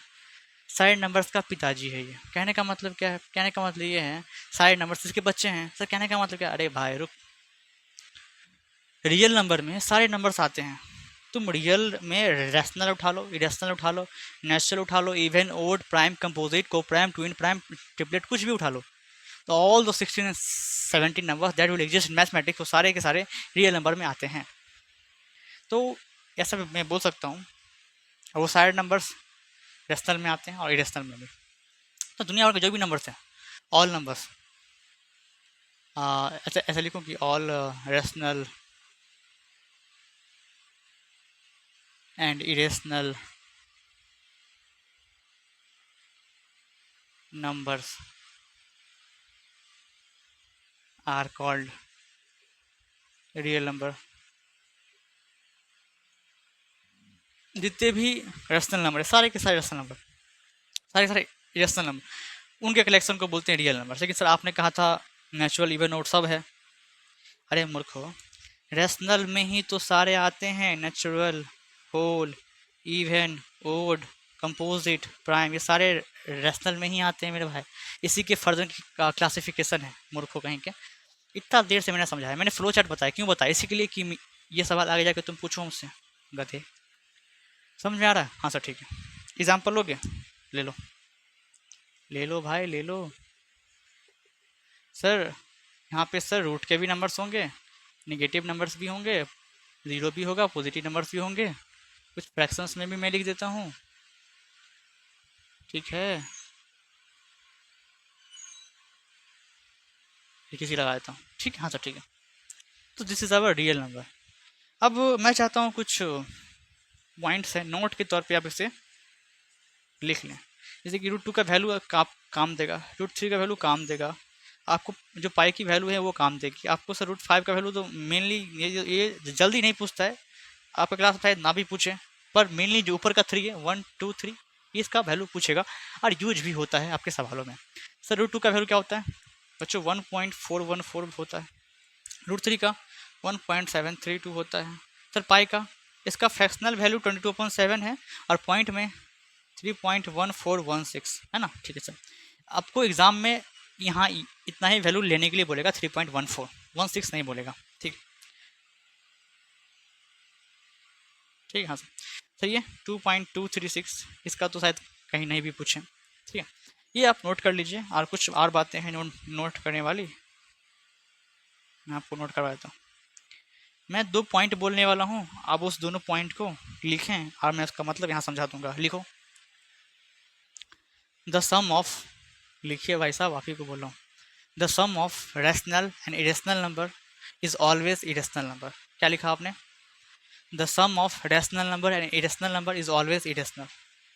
या तो मैं इसको थोड़े अच्छे से और एलबोरेट करके बताऊँ तो the sum and difference, the sum and difference of rational number and irrational number is always irrational. Sir कहने का मतलब क्या है आपका? आपने लिखा वो लाइन जो मैंने आखिरी में कहा। हाँ सर ठीक है। अगर आप एक रैशनल नंबर को उठाओ एक इरेशनल नंबर को उठाओ, इसको चाहे आप जोड़ो चाहे घटाओ, जो भी रिजल्ट निकल के आएगा वो हमेशा इरेशनल ही होगा, वो हमेशा इरेशनल ही होगा। कहने का मतलब क्या है मेरा, कहने का मतलब मेरा ये, अगर मैं ये कहूँ बॉक्स में लिख के कि जब भी मैं एक रेशनल नंबर को उठाऊँ, जब भी मैं एक रेशनल नंबर को उठाऊँ, इसको जोड़ूँ चाहे घटा दूँ एक इरेशनल नंबर के साथ, एक इरेशनल नंबर के साथ, तो जो आंसर आएगा, हमें जो आंसर मिलेगा जोड़ने पे, वो हमेशा इरेशनल ही होगा। क्या ये बातें पल्ले पड़ रही है आपको? यही मैं लिखना चाह रहा था। ठीक है, एक बात और लिखना है, लिखिए, लिखो भाई लिखो, ब्लू शर्ट लिखो, सर ब्लू तो आप, अरे लिखना, the product of non zero rational and irrational is always irrational. The product of non zero rational and irrational is always irrational. लिखे, हाँ सर। सर आपने नॉन जीरो क्यों क्यों कहा, इसका मतलब क्या है? ये जो वर्ड कहा आपने नॉन जीरो, इसका मतलब नहीं समझ में आया हमको। नॉन जीरो का मतलब जीरो को छोड़ के दुनिया का तुम कोई भी नंबर उठा लो, जीरो को छोड़ के तुम दुनिया का कोई भी नंबर उठा लो, जीरो का नॉन जीरो का मतलब वो जीरो नहीं होना चाहिए, जीरो नहीं होना चाहिए। ठीक है, हाँ सर ठीक है। सर अगर हो गया तो बताते हैं। तो जीरो को छोड़ के कोई भी रेशनल नंबर उठाओ, सर उठा लिए, एक इरेशनल उठाओ, उठा लिए सर, इसका प्रोडक्ट निकालो, सर यही होगा, तो ये हमेशा क्या होगा, इरेशनल होगा। मान लो तुमने, दिख रहा है आपको, आपको दिख रहा है ना, लिख सकता हूँ, हाँ सर। मान लेते हैं तुम एक रेशनल नंबर लेते हो, तुम एक नॉन जीरो रेशनल नंबर लेते हो, ये मुझे बार बार बोलना पड़ रहा है, जीरो बुर्बक मत ले लेना। अगर तुम जीरो ले लोगे ना और इसको गुना कर दोगे कोई भी इरेशनल नंबर के साथ में, तो इसका प्रोडक्ट जीरो ही आ जाएगा, और जीरो एक रेशनल नंबर होता है, तो मेरा ये बातें गलत हो जाएंगी, इसलिए मैंने पहले कह दिया नॉन जीरो, जीरो के अलावा आपको लेना है। ठीक है, हाँ सर। तो अगर आप एक नॉन जीरो रेशनल नंबर लेते हो, रेशनल नंबर लेते हो, इसका गुना कर देते हो एक इरेशनल नंबर के साथ, एक इरेशनल नंबर के साथ, तो जो आंसर आएगा वो हमेशा इरेशनल ही होगा। यही मैं कहना चाह रहा था आपसे। अब नेक्स्ट स्लाइड की तरफ हम लोग मूव कर लेते हैं। ठीक है, हाँ सर ठीक है, लिख लिया आपने, समझ लिया, हाँ सर ठीक है। ठीक है सर, आप लोगों ने लिखा होगा और समझा भी होगा। अब बात करने वाले हम लोग प्राइम फैक्टराइजेशन के बारे में। जी हाँ, आप ही के चैप्टर में एक टॉपिक है प्राइम फैक्टराइजेशन, जिसको आपको समझना है, और इस पर सवाल भी अच्छा खासा बोर्ड पूछ लेता है, बोर्ड की मन के ऊपर डिपेंड करता है, बोर्ड इस पर सवाल भी पूछता है। तो सब लोग टॉपिक पहले तो लिखोगे। सर क्या है टॉपिक? Prime factorisation. क्या है? Prime factorisation, this is our topic. Prime factorisation में मेनली हम लोग प्राइम फैक्टर निकालेंगे नंबर्स का, मेनली इसमें हम लोग प्राइम फैक्टर निकालने वाले हैं, प्राइम फैक्टर निकालने वाले हैं नंबर्स का, नंबर्स का। तो ये प्राइम फैक्टर क्या है, अगर मैं थोड़ा इसके तह तक जाऊँ, थोड़ा समझ रहे हो, थोड़े बेसिक तक जाओ, तो मैं ऐसा कहूँगा, अगर मान ले, देखो दो बातें होती हैं।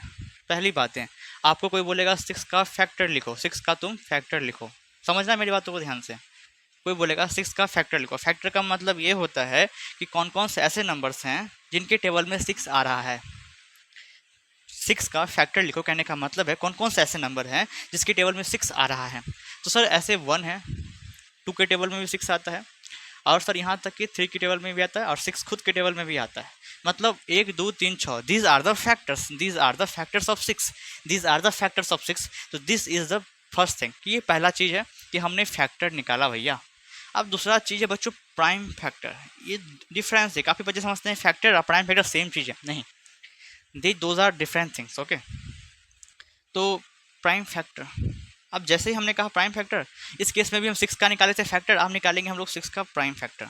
ये सारी प्राइम फैक्टर क्या होता है, तो जिस नंबर का प्राइम फैक्टर निकालना है उसको ऐसे लिखना है, एक डंडिया से, एक डंडिया से। हाँ, अपने पुराना समय याद करो, ऐसे आप लोग सॉल्व क्या करते थे प्राइम फैक्टर का, अगर याद हो तो। ठीक है, तो छोटा से छोटा नंबर लो जिससे सिक्स कट जाएगा। सर ये टू, काफ़ी बच्चे बोलेंगे सर वन से भी तो कटता है, मूर्ख, वन को छोड़ के लेना है मूर्ख।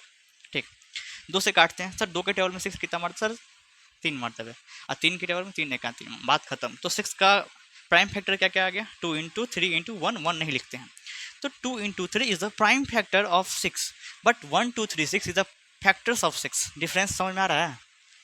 अगर जो बच्चा इसका डिफरेंस बोल दिया तो मैं उसको अभी के अभी उसकी बड़ाई कर दूंगा, अरे पैसे तो बांट नहीं सकता ना ऐसे करके फ्री में।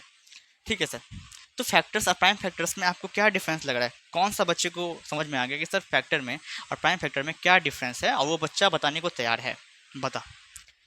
एक बच्चा खड़ा होकर बोलता है सर फैक्टर्स में और प्राइम फैक्टर्स में एक छोटा सा डिफरेंस देखने को मिल रहा है। फैक्टर्स जो है वो नॉर्मली नंबर्स लिखे हुए हैं, इसमें हमको इवन नंबर भी दिख रहा है, इसमें हमको प्राइम नंबर्स भी दिख रहे हैं, इसमें हमको मतलब सारे के अलग अलग। तो बच्चे सब क्या है ना, कुछ से कुछ बोलते हैं। तो एक बच्चे ने बोला कि सर इसमें तो सर सारे के सारे नंबर्स जैसे आपको दिख रहा है, बोलो किसको समझ में आ रहा है क्या, कौन डिफरेंस कौन बता सकता है यहाँ पे? तो बात ऐसी है कि एक बच्चा खड़ा होकर बोलता है कि सर दोनों में एक छोटा सा डिफरेंस है। अगर हम प्राइम फैक्टर निकालते हैं तो जो प्राइम फैक्टर के जो भी नंबर निकल के आते हैं वो सारे के सारे प्राइम नंबर्स ही होंगे। हमने गौर किया सर, ये सब के सब प्राइम नंबर्स ही हैं, 2 हो 6 हो। आप दुनिया जहाँ का कोई भी नंबर उठा लो और उसका प्राइम फैक्टर निकाल दो, जो नंबर्स आएंगे, जो प्राइम फैक्टर्स आएंगे उस नंबर के, वो सर प्राइम नंबर के प्रोडक्ट के फॉर्म में ही लिखे होंगे। लेकिन जब हम फैक्टर निकालते हैं तो जरूरी नहीं है कि प्राइम नंबर्स आएँ, उसमें सारे संख्या आ सकते हैं। नेचुरल नंबर प्राइम भी आ सकता है, कंपोजिट भी आ सकता है, कुछ भी आ सकता है। ठीक है, हाँ सर ठीक है। तो these are the basic difference जो कि आपको पता होना चाहिए था सर प्राइम फैक्टर निकालने से पहले। और फैक्टर तो आई थिंक आप लोग समझ गए होंगे कि फैक्टर्स कब निकाला जाता है और प्राइम फैक्टर्स कब निकाला जाता है, और ये भी समझ गए होंगे सर इसमें बेसिक डिफरेंस क्या है। तो काफ़ी बच्चे का डिफरेंस अभी डाउट क्लियर हुआ होगा। जी हाँ सर, आप डिफरेंस हम लोग समझ चुके हैं। प्राइम फैक्टर्स नंबर का ये भी लाइन हमको लगता है जैसे कि हमने फालतू का लिख दिया हो, जैसे भी मैं रैप कर देता हूँ। ठीक, तो आप मेन मुद्दे पे आते हैं। एक सवाल है जो कि सीबीएसई ने हाल फिलहाल में तो नहीं, कुछ साल पहले पूछा था। सर क्या कि आपको फाइंड करना है, find the prime factor of 429। जी हाँ, ये सवाल है, आपको 429 का प्राइम फैक्टर निकालना है, फैक्टर नहीं प्राइम फैक्टर निकाल लोगे? हाँ सर। ये सवाल जो है सीबीएसई ने 2019 में पूछा था और आपको ये भी सॉल्व करके दिखाना है। चलो सॉल्व करो, आप लोग वीडियो को पॉज करो, सॉल्व करो। आई थिंक आप लोग सॉल्व कर लिए होगे। अब मेरी बारी, ठीक है सर। तो फर्स्ट स्टेप देखो, मैं जो भी स्टेप बताऊंगा वो एग्जाम अप्रोच के हिसाब से ही बताऊंगा। मे भी हो सकता है ये ऑब्जेक्टिव में आ जाए तो डायरेक्ट आपको सॉल्व करके रफ में टिक लगाना होता है। पर क्या हुआ अगर ये 2-3 नंबर के सवाल में आ गया तब तो आपको लिखना पड़ेगा हर एक स्टेप, क्योंकि बोर्ड में स्टेप के नंबर ही मिलते हैं। ठीक है sir. Sir now we are understand, okay we can understand, sorry.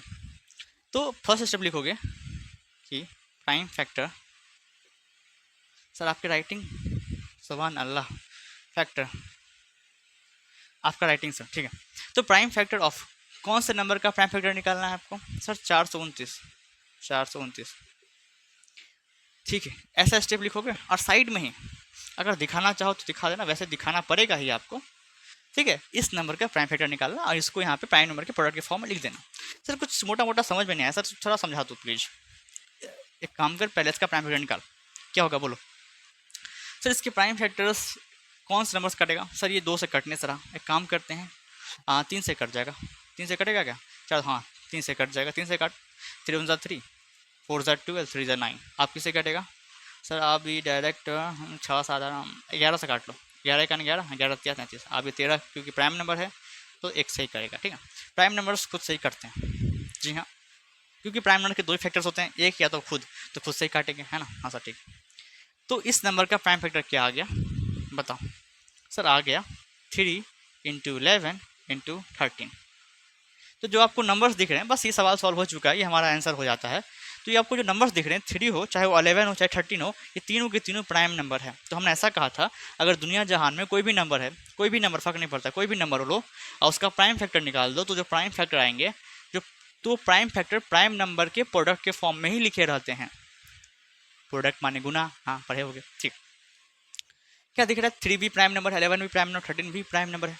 अब काफ़ी बच्चों को प्राइम नंबर ही नहीं पता है। अरे मूर्खों, शुरुआत में हमने बता दिया था, जब हमने क्लासिफिकेशन ऑफ नंबर पढ़ा था तब हमने आपको बताया था कि क्या होता है प्राइम नंबर। ठीक है सर, इतनी समझ में आ रही है? एक सवाल और सॉल्व कर दोगे, बस एक सवाल। चलो निकालो प्राइम फैक्टर 5005 का। ये सवाल आपके NCERT में गिवन है। ठीक है, ये सवाल सबको सॉल्व करोगे। 5005 का आपको प्राइम फैक्टर निकालना है। वीडियो पॉज किया, सॉल्व किया, सोल्यूशन देखो। सोचो किससे काटेगा? सर आखिरी में सर 5 है, मीन्स दैट डायरेक्ट 5 से काट सकते हैं क्या? हाँ 5 से काटो, क्योंकि ये 2 से नहीं कटेगा, 3 से नहीं, 4 से, 5 से कटेगा। 5 1 5 0 0, 5 1 5। आप किससे कटेगा? सिक्स से नहीं, सिक्स से नहीं कटेगा क्योंकि टू और थ्री से नहीं कट रहा है, इसलिए एक काम करो, सेवन से काट के देखो, सात एकान सात, तीन जीरो चौके 28, दो एक तिया 21, ठीक है। आप तो आपको मालूम चल ही रहा होगा सर, ऐसा नंबर तो एक जगह आ रहा गया था ना जी। हाँ सर, सेम टू सेम है सर। तो 11 से काट दो ना, 11 से काट दो 13 टाइम्स में, फिर 13 से काट दो 1 टाइम्स में। तो बच्चों आप ऐसा एक लाइन लिखोगे छोटा सा कि प्राइम फैक्टर ऑफ, ये मक्खी भी ना, एक से मुझे इस मक्खी का बैंड बजा के आता हूँ। चलो ठीक है, एक मक्खी है जो कि बहुत देर से परेशान कर रही है हमको, है ना। सर क्या बात है, मक्खी ही परेशान कर सकती है आपको? हाँ, हम तो सोच भी नहीं सकते। अरे चुप हो, यहाँ देखते हुए, ठीक है। प्राइम फैक्टर ऑफ, जिस नंबर का प्राइम फैक्टर बच्चों बोल रहा है वो नंबर लिखोगे आप। तो 5005 क्या है बच्चों इसका prime factor? Sir as 5 into 7 two 11 30, मतलब ये सारे नंबर्स हैं, इसको लिखोगे प्रोडक्ट के फॉर्म में, है ना। अब आप एक बात अगर ध्यान से देखो, अगर एक बात गौर करने वाली है कि जो सारे नंबर है, 5 हो, 7 हो, 11 हो, 13 हो, सारे के सारे प्राइम नंबर्स ही हैं। और हमने मैं आपको तिवारा बोल रहा हूँ, या तो मैंने क्या पता इस लेक्चर में कितने बार बोल दिया कि कोई भी नंबर उठाओ, उसका प्राइम फैक्टर निकालोगे तो प्राइम नंबर के प्रोडक्ट के फॉर्म में ही दिखाया जाएगा आपको। तो this is our solution, this is our the method of prime factorisation. तो यही मेथड है, और जिसे आप पढ़ते हैं और अपने बोर्ड एग्जाम के लिए सॉल्व करते हैं, ईजी सा है, ज़्यादा कुछ है नहीं। नेक्स्ट टॉपिक की तरफ हम लोग बढ़ते हैं। ओके ठीक है सर। सर आप लोगों ने प्राइम फैक्टराइजेशन को समझा और उस पर सवाल भी किए, ठीक है। अब बारी आती है सर हमारे थ्योरम 1.1।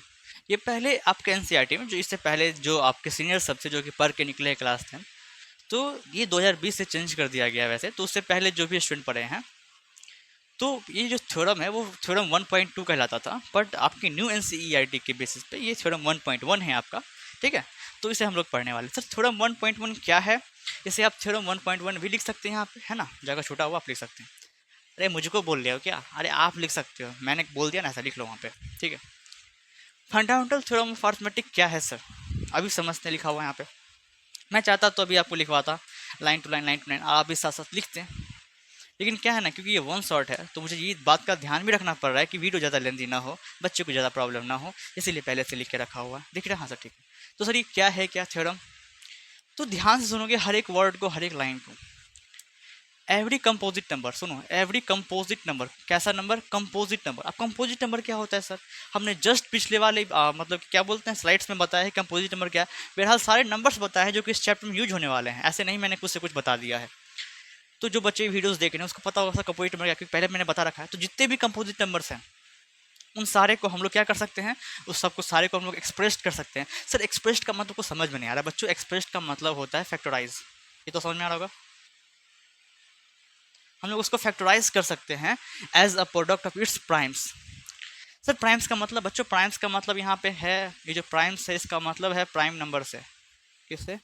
प्राइम नंबर से इसका मतलब है, मतलब जितने भी कंपोजिट नंबर है उसको हम फैक्टराइज कर सकते हैं प्राइम नंबर के प्रोडक्ट के फॉर्म में, ये बोला जा रहा है, ठीक।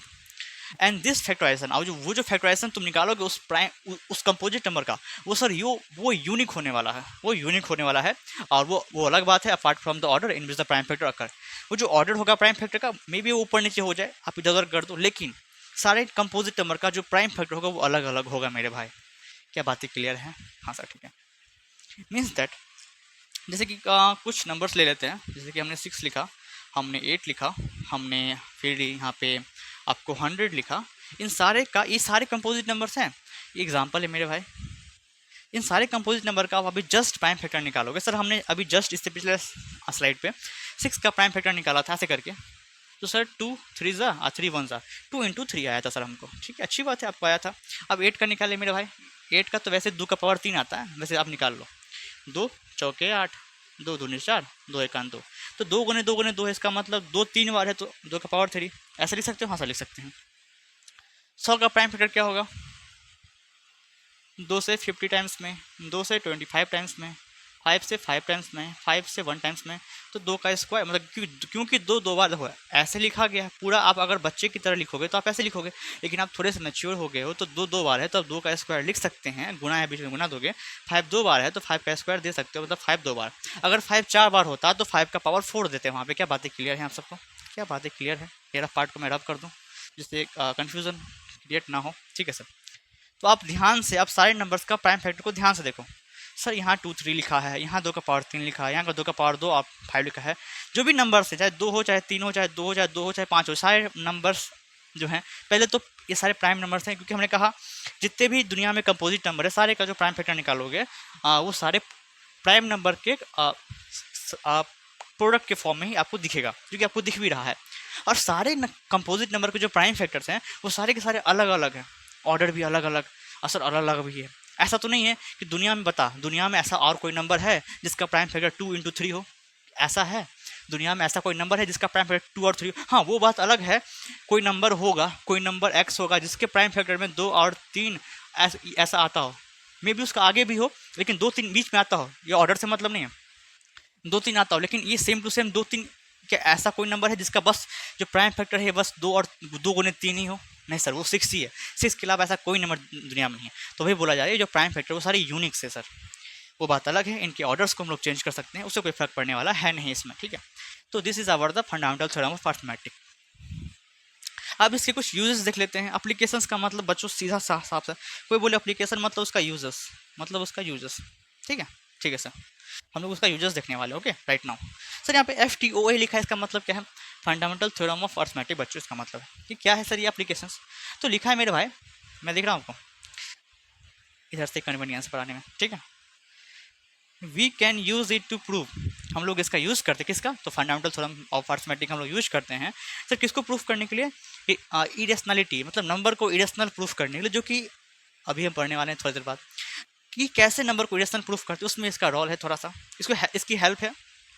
दूसरा चीज, we can use it to find the decimal expansion of a rational number whether it is terminating and non terminating repeating. और हम लोग इसका यूज एक जगह और करते हैं, कोई भी नंबर का डेसिमल, कोई भी एक रेशनल नंबर का डेसिमल एक्सपेंशन फाइंड करने में, कि वो टर्मिनेटिंग है कि नॉन टर्मिनेटिंग रिपीटिंग है। अब आपको कहीं बच्चे समझ तो गए होंगे कि सर क्या होता है terminating decimal expansion, non terminating repeating, ये सब समझ रहे होंगे। नॉन टर्मिनेटिंग रिपीटिंग लिखना मैं शायद भूल रहा हूँ, मैं यहाँ पे आप एक काम करो, रिपीटिंग भी होगा यहाँ पे, जिसको कई बच्चे रेकरिंग भी बोलते हैं, ठीक है। हाँ सर ठीक है, non terminating repeating decimal expansion, ठीक है। देखो ऐसा है कि रेशनल नंबर आपने पढ़ा है, अब रेशनल नंबर को आप दुनिया में कोई भी रेशनल नंबर लो और उसे उठा लो, उसका आप डेसिमल फॉर्म निकाल दो, उसका उस फ्रैक्शन को डेसिमल फॉर्म में लिख दो। तो वो जो डेसिमल फॉर्म होगा ना, वो या तो टर्मिनेटिंग डेसिमल होगा या तो नॉन टर्मिनेटिंग रिपीटिंग होगा। वही चीज़ फाइंड करने हम लोग फंडामेंटल थ्योरम ऑफ अर्थमेटिक का यूज कर लेते हैं। These are the users. देखो बुक में लिखा हुआ था एनसीईआरटी में, मैं चाहता नहीं हूँ कि कोई टॉपिक छूटे, दैट्स वाई हमने आपको ये भी बता दिया। वैसे इतना इंपॉर्टेंट है नहीं ये जितना आपको दिख रहा है, पर बहरहाल सारी चीज़ पता होना चाहिए कि बोर्ड का कुछ नहीं बोर्ड कुछ भी पूछ सकता है, क्योंकि बोर्ड बोलता है आप एनसीईआरटी बेस सारा होता है, लेवल आपको जो क्या बोलते हैं पेपर्स बनता है वो एनसीईआरटी बेस होता है, एनसीईआरटी के अंदर से वो कुछ भी पूछ सकता है। देन हम लोग को एज अ टीचर हम लोग को कुछ भी छोड़ने का इजाज़त नहीं है मेरे भाई। तो एज अ स्टूडेंट आप लोग कुछ छोड़ के आगे भी भाग सकते हो, लेकिन एज अ टीचर सारे चीज़ को लेके चलना पड़ता है, चाहे वो कमज़ोर बच्चा है चाहे वो तेज़ बच्चा है, सारे को सारा चीज़ बताना पड़ता है। अब तेज़ बच्चे को इतना बताएंगे तो काम चल जाएगा, लेकिन जो थोड़े से कमज़ोर है पढ़ने में उसको इतना बताना पड़ेगा, तब जाके वो इतना दूर का जर्नी कवर कर पाएगा, ठीक है। जी सर, तो ये फंडामेंटल थ्योरम ऑफ अर्थमेटिक था, ऐसे कुछ एप्लीकेशंस हैं। अब हम लोग आगे नेक्स्ट पढ़ने वाले हैं। हम मुझे पता है कई बच्चों को यहाँ दिक्कत आ रही है कि सर टर्मिनेटिंग डेसिमल एक्सपेंशन क्या है, आपने बोल दिया कि जिसे पता है वो तो समझ जाएंगे, जिसको नहीं पता है सर वो तो फिर दिक्कत हो जाएगा उनको। तो एक काम करते हैं, ये डेसिमल एक्सपेंशन क्या होता है, वैसे आपकी टॉपिक है इस चैप्टर में। पहले क्या था ना, इसमें सवाल भी आते थे कि कोई रेशनल नंबर है उसको डेसिमल फॉर्म में चेंज करते हैं, फिर बोलते हैं कि ये टर्मिनेटिंग है कि नॉन टर्मिनेटिंग रिपीटिंग है, ये सब सवाल पहले आते थे लेकिन अब नहीं आता। लेकिन इसकी थ्योरी आपकी बुक में एनसीईआरटी में अभी भी दर्ज है, तो मेरा काम है उस थ्योरी को बताना, तो बस 2 मिनट लगेगा, हम लोग डेसिमल एक्सपेंशन के बारे में पढ़ लेंगे, ठीक है। हाँ सर ठीक है, okay sir, now we have to study the decimal expansion. छोटा सा ही पार्ट है, क्योंकि इसमें बस आपको थ्योरी ही बुक में दिया हुआ है, इस पर कुछ सवाल नहीं है आपके बोर्ड एग्जाम में, बस थ्योरी है, तो बस वही देख लेंगे, ठीक है। हाँ सर ठीक है, तो अभी लोग आप लोग पढ़ने वाले हो डेसिमल एक्सपेंशन। डेसिमल एक्सपेंशन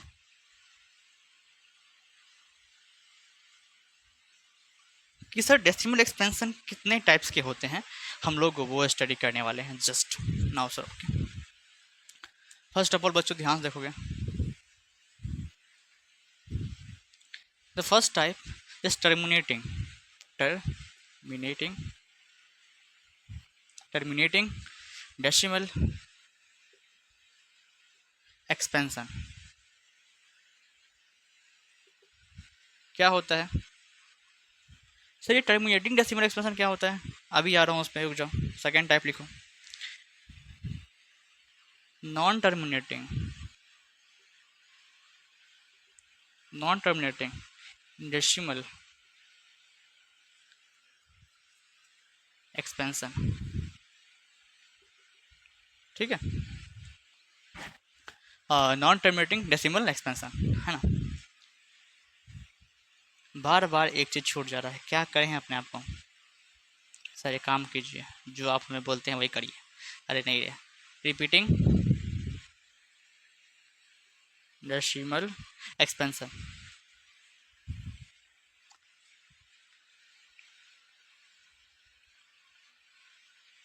ठीक है, and the third one, least but not the last, non terminating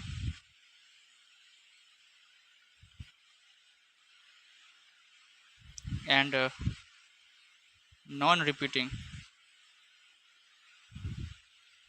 decimal expansion. Sir काफ़ी लंबा नाम नहीं है इसका? हाँ जी सर है तो क्या करोगे, नहीं पढ़ोगे? तो क्या बात करो, सब तो पढ़ना ही है। तो these are the 3 type of decimal expansion that we have to study in this chapter. Okay, हाँ सर ठीक है। और होते हैं क्या? नहीं जी, इतने ही होते हैं। ठीक है, तो ये टर्मिनेटिंग डेसिमल एक्सपेंशन क्या है, non terminating repeating decimal expansion क्या है, ये non terminating non repeating decimal expansion क्या है, that we have to study. Okay ना, we have to first study what is terminating decimal expansion. क्या क्या कहोगे, किसको किसको पता है? चलो, किसी को पता है कि क्या होता है? क्या आपको पता है? पता भी होगा तो कौन सा सर आप सुन लोगे, वो भी बात है। तो काम करते हैं, ध्यान देते हैं यहाँ पे बोर्ड पे, सबको मद्देनजर रखते हुए चलते हैं। ठीक है sir. Now sir, terminating decimal expansion क्या होता है बच्चों? ऐसे डेसिमल एक्सपेंशन जो कि एक समय के बाद टर्मिनेट कर जाए। सर ये टर्मिनेट का मतलब क्या होता है? टर्मिनेट का मतलब खत्म हो जाना। जैसे बोलते हैं ना, एक फिल्म आया था जिसका नाम था टर्मिनेटर में भी, हाँ है ना। सर वहाँ फिल्म से मतलब नहीं, मतलब यहाँ ये है कि मैं जो नाम बोल रहा हूँ उस पर ध्यान दो। ये जो वर्ड है बच्चों टर्मिनेटिंग, ये जो वर्ड है टर्मिनेटिंग, वर्ड किससे बना है? तो ये बना है, टर्मिनेट वर्ड से बना है। किससे बना है? तो टर्मिनेट वर्ड से बना है। ठीक है, हाँ सर ठीक है। टर्मिनेट का मतलब हमने जस्ट कहा अभी कि खत्म हो जाना। एक ऐसा डेसिमल एक्सपेंशन जो कि एक समय के बाद खत्म हो जा रहा है, उसी को बोलते हैं terminating decimal expansion. Sir example दे सकते हो क्या, कि मतलब बढ़िया से थोड़ा सा? हाँ तो जी हाँ जरूर। जैसे कि मान लेते हैं 6.25, देखो पॉइंट के बाद डेसिमल एक्सपेंशन के बाद एक समय आ रहा है जो कि ये खत्म हो जा रहा है, अब फर्दर आगे नहीं बढ़ने वाला है। तो इस तरह के डेसिमल एक्सपेंशन को बोलते हैं टर्मिनेटिंग डेसिमल एक्सपेंशन। क्या बात समझ में आ रही है? हाँ सर ठीक है। और एग्जाम्पल नहीं तो बच्चों 7.28567 यहाँ ख़त्म हो जा रहा है। और कोई एग्जाम्पल है तो 8.205, और एग्जाम्पल है तो 6.02। ये सारे जो नंबर्स हैं एक समय के बाद खत्म हो जा रहे हैं, पॉइंट के बाद एक समय के बाद खत्म हो जा रहे हैं, आगे नहीं बढ़ पा रहे हैं। तो that type of decimal expansion is called terminating decimal expansion. क्या आपको सबको समझ में आ रहा है? अरे बोल भाई, समझ में आ रहा है? हाँ सर आ रहा है। ठीक है, समझ पा रहे हो? हाँ सर, कुछ एग्जाम्पल्स अपने मन से भी ले लो तुम, है ना। ठीक है sir. And second type is sir non terminating repeating. नाम से क्लियर है, लिखा हुआ है। जब टर्मिनेट था तो एक समय के बाद खत्म हो जा रहा था, अब है नॉन टर्मिनेटिंग, मतलब वो भैया ख़त्म नहीं होने वाला है, ख़त्म नहीं होगा तो क्या होगा, तो वो रिपीट करेगा। ख़त्म नहीं होगा तो फिर से रिपीट करेगा। हाँ सर ठीक है, रिपीट पे रिपीट पे रिपीट, बिंगो। अरे सर क्या प्रचार करने लगते हैं आप तो, सॉरी। आ जाए इस पर, हाँ सर आ जाइए। एग्जाम्पल्स ले लें इसका। बच्चों नाम से क्लियर है, नॉन टर्मिनेटिंग। सर टर्मिनेट तो नहीं करने वाला, ये बात तो फिक्स है। खत्म तो नहीं होगा, तो खत्म नहीं होगा तो क्या होगा, तो लिखा हुआ है sir non terminating, repeating, repeat करेगा बार बार बार बार बार। ठीक है, जैसे कि 6.25 सर क्या कर रहे हो सर, डॉट डॉट लगा दो, इतना आगे जाओगे क्या? नहीं। अब ऐसे में लिखने में काफ़ी बच्चों को दिक्कतें होती थी कि सर 25 कहाँ तक लिखे, कुछ समझ में नहीं आ रहा है। तो इसको बाद में जाके कुछ इस प्रकार से लिखा गया कि 6 पॉइंट, जो नंबर्स रिपीट कर रहे हैं बच्चों उसके ऊपर में हम लोग लाइन लगा देते हैं। लाइन ब्रैकेट बोलो चाहे बार बोलो, बात बराबर है। इसके दो नाम हैं, इसके बच्चों दो नाम हैं। इसको हम लोग लाइन भी बोलते हैं, लाइन ब्रैकेट, चाहे इसको हम लोग बार भी बोलते हैं। जी हाँ, जो आपको सुविधा लगे वो आप याद कर सकते हैं। ठीक है, और एग्जाम्पल हैं तो 8.05252525। सर इसको ऐसे मत लिखो ना, इसको थोड़ा अच्छे स्टाइल में, जैसे यहाँ लिखे थे। हाँ तो 8.025 है ना, तो आप कई बच्चे क्या है ना कि 0 to 5 ये पूरे के ऊपर में बार लगा देंगे, लेकिन क्या देखो क्या जीरो रिपीट कर रहा है? सर नहीं सर, जीरो रिपीट नहीं करता। फिर जीरो के ऊपर में क्यों लगाए हो तुम बार? क्यों क्यों क्यों? तो बस 2 5 के ऊपर में ही बार लगेगा। बार लगने का मतलब ये होता है, लाइन लगने का मतलब ये होता है कि वो नंबर्स बार बार रिपीट करेंगे, जो नंबर बार बार रिपीट करेंगे उसी के ऊपर में हम लोग बार लगाते हैं। क्या बातें समझ में आ रही है? ठीक है सर, तो समझ में आ रहा है? जो कि नॉन टर्मिनेट है सर, ये खत्म तो नहीं हो रहा, अनंत तक जाएगा, लेकिन रिपीट करते जाएगा, रिपीट करते जाएगा। क्या बात है? क्लियर है? हाँ sir clear. And the third thing is sir non terminating, नाम से क्लियर सर, ये भी खत्म नहीं हो रहा है, ये भी खत्म हो रहा है, पर क्या सर ये रिपीट करेगा? नहीं जी, नॉन रिपीटिंग, ये रिपीट भी नहीं करेगा। अरे गजब बात है भैया, नहीं खत्म करेगा नहीं रिपीट करेगा, तो क्या करेगा सर ये अपने धुन में, मतलब क्या कहें इसको, मतलब कि इसका एग्जाम्पल सर क्या होगा? कुछ समझ में नहीं आ रहा है। एक काम करते हैं, दिखाते हैं आपको एग्जाम्पल क्या होता है। एग्जाम्पल नहीं तो बच्चों 6.120 1200 1200 1240, ऐसे ही आगे बढ़ते जाएगा अपने धुन में। अब आप इसे देख के बताओ, क्या आप इसको आप ये फॉर्मेट में लिख सकते हो क्या? कहीं बच्चों ने हाँ सर हाँ। अरे भाई ध्यान से देख, ध्यान से देख। तो ऐसा है कि सर 1 2 के बाद 1 गो जीरो है, फिर 1 2 के बाद 2 गो जीरो आ गया, फिर 1 2 यहाँ पे 3 गो जीरो आ गया। मतलब सर ये मतलब एक फॉर्मेट में तो है ही नहीं, इस फॉर्मेट में रहता जो बस रिपीट करते रहता, तो ऊपर में हम लोग बार लगा देते हैं। पर यहाँ तो बार भी नहीं लगा सकते हैं, क्योंकि यहाँ पे तो नंबर कुछ से कुछ हो पा रहे हैं, कुछ से कुछ होते जा रहे हैं। तो ये नॉन टर्मिनेटिंग, खत्म तो नहीं हो रहा है, क्योंकि अनंत तक जाएगा। पर नॉन रिपीटिंग भी, रिपीट भी नहीं कर रहा है, अनरिपीटेबल है। ठीक है, तो that type of decimal expansion is called non terminating non repeating decimal expansion. क्या बात समझ में आ रही है? आप कुछ एग्जाम्पल्स आप खुद से भी लिख सकते हो, एक और हम लिख दे रहे हैं 8.125 1125 11125 111125, ऐसा ही आगे बढ़ते जाएगा। ठीक है, तो this number are the non terminating non repeating decimal expansion. एक छोटी सी बात और है मुझे आपको बतानी है सर, वो क्या है बता दीजिए प्लीज़। हम लोग नोट्स लिख रहे हैं और नोट्स में वो सब बातें की जरूरत पड़ती है सर हमें। तो ये जो फर्स्ट में आपको जो 2 नंबर दिख रहे हैं ना, फर्स्ट 2 है terminating decimal expansion and non terminating repeating decimal expansion, ये जो होते हैं ये आपको रेशनल नंबर में लाइक करते हैं मेरे भाई। सर मतलब बताता हूँ, काहे घबराते हो? ये आपको रेशनल नंबर में लाइक करता है, और ये जो आपका नीचे वाला इकलौता है ये आपको इरेशनल नंबर में लाइक करता है मेरे भाई।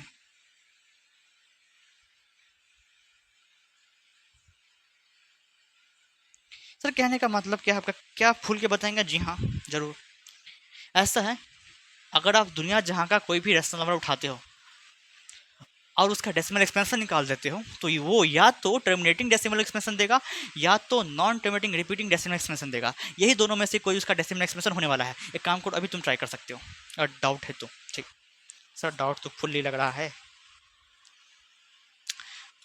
The next thing is that अगर दुनिया जहाँ का कोई भी इरेशनल नंबर उठाते हो और उसका तुम डेसिमल एक्सपेंशन निकाल देते हो, तो वो हमेशा non terminating non repeating decimal expansion ही आएगा, कुछ इस तरह से। तो समझ में आ गया कि क्या मतलब है कहने का? हाँ सर समझ में आ गया। तो ठीक है, समझ में आ गया तो आगे बढ़ो, आगे बढ़ते हैं हम लोग भी। ठीक है, नाउ सर अब हम लोग क्या पढ़ने वाले हैं? अब हम लोग पढ़ने वाले हैं एचसीएफ एंड एलसीएम। सर क्या बातें कर रहे हो, बचपन की यादें एकदम आप ताज़ा करने में लग चुके हो। कभी डेसिमल एक्सपेंशन पर आ रहे हो, कभी कुछ पर। अरे ये सब टॉपिक हैं आपकी बुक में, पढ़ने तो पड़ेंगे ही आपको। जैसे आता है वो थोड़ा सा स्पीड फॉरवर्ड करके दिख सकता है ना? ठीक है सर, वैसे मैं स्पीड में ही बोलता हूँ, पर कहीं एक मेरी मानो तो 1.25 आप लोग देख सकते हो, बेहतर समझ में आएगा आपको। ठीक है सर, समझ में तो ऐसे भी आ रहा है। ठीक है लिखो। ठीक है सर, आप लोगों ने पढ़ा और समझा भी। अब नेक्स्ट हम लोग मूव करते हैं हम लोग कि एचसीएफ कैसे निकाला जाता है, एलसीएम कैसे निकाला जाता है। एक मिनट, कुछ मिसिंग है क्या? जी हाँ सर, थोड़ी सी चीज़ मिसिंग लग रही है यहाँ पे हमारा एचसीएफ, सॉरी एचसीएफ तो हो चुका, एलसीएम होगा, उसका फुल फॉर्म यहाँ लिखेंगे हम लोग। ठीक है, हाँ सर ठीक है। क्या आप सबको दिख रहा है? हाँ सर दिख रहा है। तो हम लोग आप पढ़ने वाले हैं एचसीएफ कैसे निकाला जाता है, एलसीएम कैसे निकाला जाता है। जी हाँ, आप लोगों ने बचपन में पढ़ा होगा, पर यहाँ दोबारा से पढ़ना है तो एक बार रिकॉल कर लेते हैं हम लोग। ठीक है, सब बच्चे बताएंगे कि सर एचसीएफ का फुल फॉर्म क्या है, तो सब बच्चे बोलेंगे sir highest common factor. Sir एक बच्चा बोल रहा है सर हमको तो सर पता ही नहीं था। सर कोई बात नहीं, घर पे हो, किसी को पता चला कि आपको पता है कि नहीं, अब बस सुनते जाओ।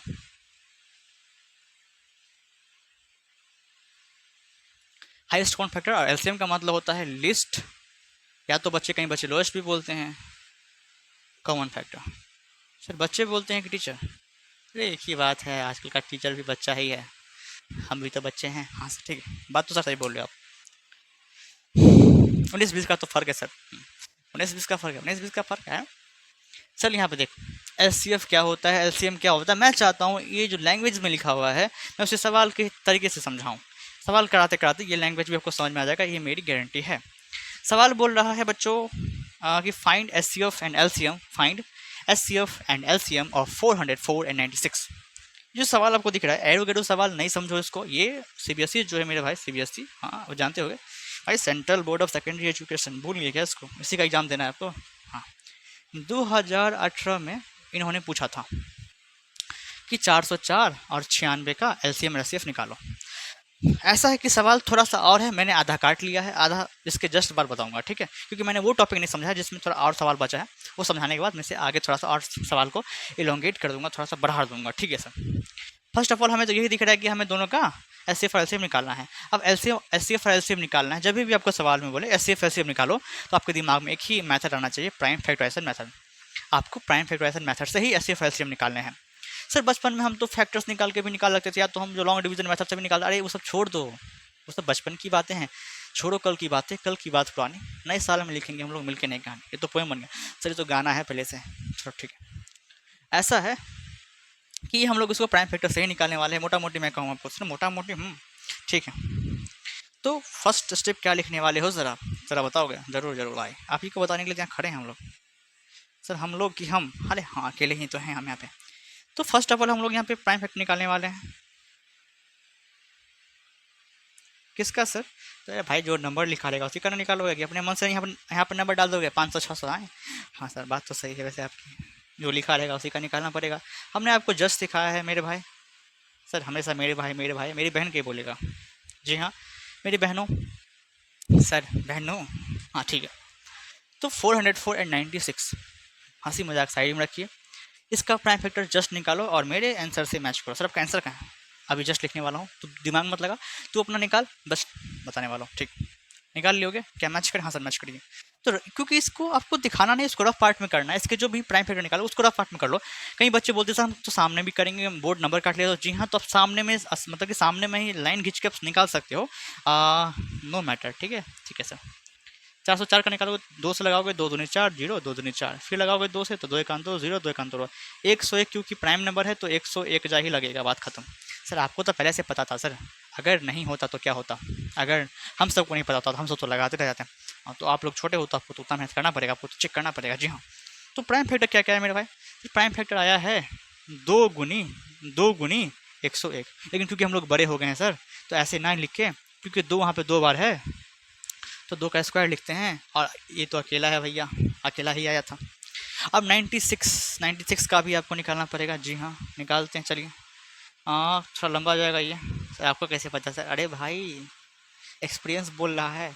2 चौके 8, 2 टे 16, 2 दूनी 4, 2 चौके 8, 2 1 2, 2 दूनी 4, 2 छक्के 12, 2 तिया 6, 3 1 3। सर सही में सर लंबा चला गया, 1 2 3 4 5, 2 5 बार है तो 2 का पावर 5, और सर और 3 है, और क्या क्या आप सबको दिख रहा है? हाँ सर दिख रहा है। अब हमको निकालना है, पहले तो एस निकालेंगे, जिसका मतलब मैं यहाँ से समझाऊंगा, फिर हम लोग एलसीएम भी निकालेंगे। क्या आप लोग रेडी हो? माफ़ करना, क्या आपको नीचे तक दिख रहा है? ऐसा तो नहीं कि मैं बताते जा रहा हूँ और नीचे का हमेशा कटता जा रहा है। सर कट तो गया हम सबका, अरे छोड़ो सब बात छोड़ो, सब बाद में बात करेंगे हम लोग बैठ के अलग से वीडियो में। जो भी कटा है आपका वो क्या कर सकते हैं, होना होता है तो हो जाता है वो, ठीक है। जिस सर दुखती रथ पे हाथ रख दिया आपने, सुन बे दुखती रथ, यहाँ देख ले। ऐसा है मेरे भाई कि एस और एलसीएम निकालेंगे, और हमने उसका मतलब भी लिख रखा है, तो फालतू का तो लिख नहीं रखा होगा, मैं बताऊंगा इसका मतलब क्या है। तो अब यहाँ से पहली बात, ये अंग्रेजी भाषा में कुछ लिखा हुआ, उसको पढ़ लेते हैं, थोड़ा इससे भी इज्जत रख लें। इसकी भी लिखा हुआ है कि product of the smallest power of each common prime factor in the number.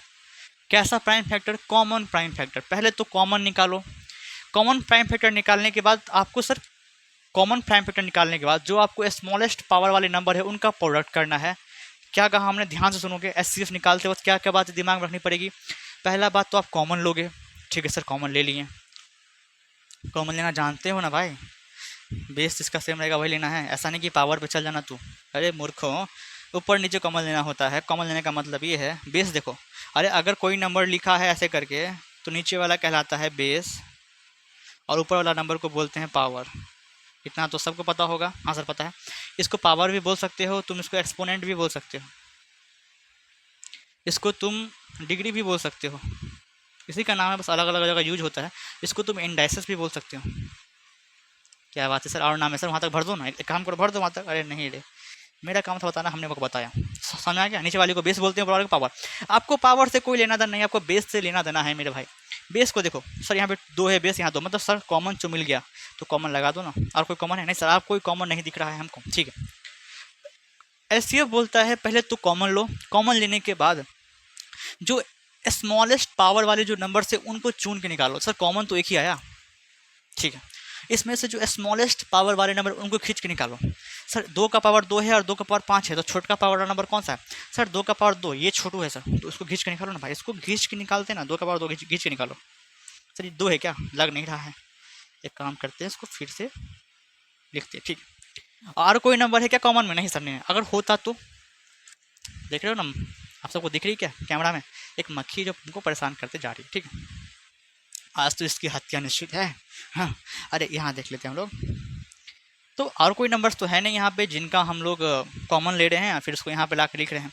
तो पहला काम है कॉमन लेना, सेकंड काम है जो कि स्मॉलेस्ट पावर वाले हैं उनको चुन के लिख लेना है। और नंबर्स होते तो और यहाँ पे गुना गुना डालते जाते और लिखते जाते हैं ना। हाँ सर ठीक है, फिलहाल एक ही नंबर तो इस पर फोकस करते हैं। 2 के पावर 2 का मतलब होता है 4, तो बात खत्म। एचसीएफ 4 निकल के आ गया, आंसर है हमारा एचसीएफ। एलसीएम क्या है सर? एलसीएम क्या बोल रहा है? एलसीएम बोलता है आपको यहाँ पे निकालने का है प्रोडक्ट। यहाँ भी प्रोडक्ट निकलेगा, किसका प्रोडक्ट निकालेंगे सर?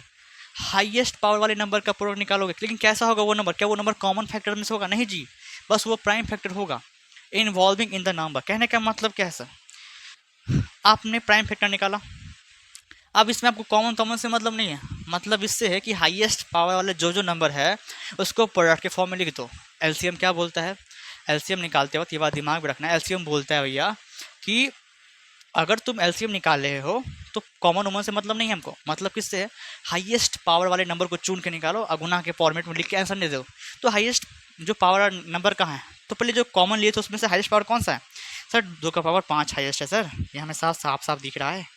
क्या बात कर रहे हो, ठीक है, क्योंकि हाईएस्ट पावर ले रही है तो छोटकू पावर का कोई जरूरत नहीं पड़ेगा। और है कोई? सर ये तो कॉमन है ही नहीं, और जो कॉमन नहीं है भाई साहब उसको तो ऐसे लिखना पड़ेगा आपको, क्योंकि इसमें तो ये इकलौता है, और जो इकलौता है वही तो हमेशा बड़ा वही होता है, ठीक है सर। क्या बातें समझ में आ रही है? एक दो सवाल करोगे ना तब और बेहतर समझ में आएगा आपको। गुना कर दें, 2 का पावर 5 कितना होता है सर? 2 का पावर 5 तो 64 होता है, वैसे एक बार देख लेते हैं, 64 होना चाहिए। 2 3 4 4 8 16 16 32, अरे 1 2 3 4 5, 2 3 4 4 16 16 32, सर ये 32 होता है, आप 64 कैसे बोल दिए? लगता है एक पावर खा गए हम। चलो ठीक है, 32 हो गया, इधर आपका 32 हो गया, और इधर आप गुना करोगे तो 303 गुना करोगे, इधर आप गुना कर दो इसको। काम करते हैं ना जी, 32 को 3 से गुना करते हैं, 6 9 96 पर डबल 0, और सर का आएगा जी इधर 32 को छोड़ेगा 3 6 3 3 9, तो 9 6 9 6 9, क्या है ये खतरनाक आंसर ये? सर आप कैसे गुना कर रहे हो? ऐसे तो इसका कोई सर ठिकाना ही नहीं लग रहा। अरे आप अपने हिसाब से गुना करो, हम अपने हिसाब से गुना करना, ठीक है ना सर, ठीक। This is called short trick, this is called short trick. आज ये मक्खी की तो ऐसी की तैसी कर दूंगा मैं। छोड़, वीडियो खत्म होने के बाद इसे लिपट लेंगे, पहले यहाँ देख लेते हैं, ठीक है सर। एलसीएम हमारा ये निकल के आ चुका है, बस भाई और कुछ नहीं, ये हमारा एलसीएम आंसर है। हमें सवाल बोल रहा था आप एलसीएफ और एलसीएम निकालो, आप एचसीएफ निकालो, एलसीएम निकालो, ये नंबर्स के हम निकाल दिए, बात खत्म हो जाता है। पर ये सवाल यहीं खत्म नहीं है, थोड़ा सा और लेंदी है, तो एक मैं काम करूँगा, मैं ऊपर वाले सेक्शन को रब करूँगा और वहाँ पे नेक्स्ट सवाल लिख, मतलब नेक्स्ट नहीं, सवाल वही है, थोड़ा सा लंबा है, बस वही ध्यान देने वाले हम लोग कि इसका जो नेक्स्ट पार्ट है वो सॉल्व करने वाले। सर नेक्स्ट पार्ट क्या है? मैं पहले तो पूरा सवाल लिख दूँ एक जगह। सवाल और है, ऑल्सो वेरीफाई कि एलसीएम गुने एचसीएफ बराबर होता है प्रोडक्ट ऑफ 2 नंबर्स, ठीक है।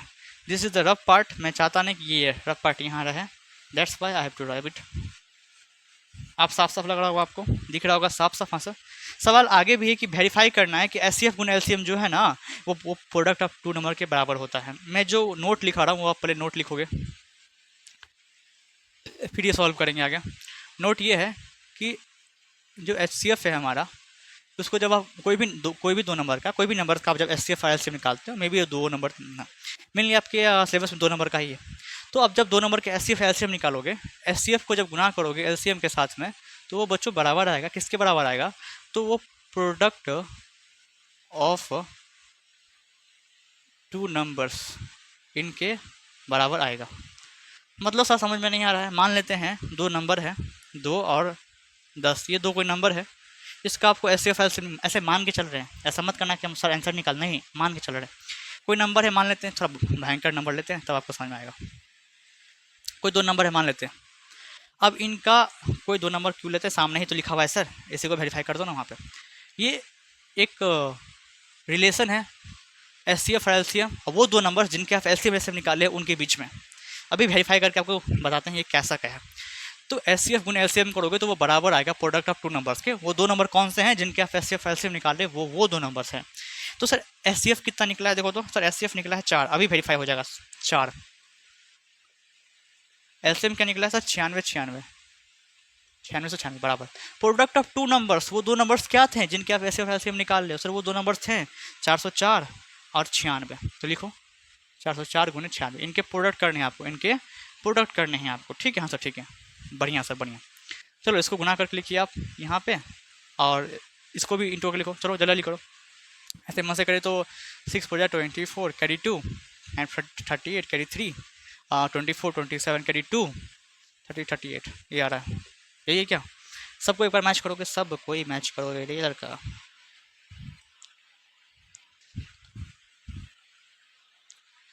कर रहे हो, अरे करो भाई, इसको भी इंटू कर लीजिए, इसको भी इंटू करोगे तो सर सही सेम नंबर आएगा।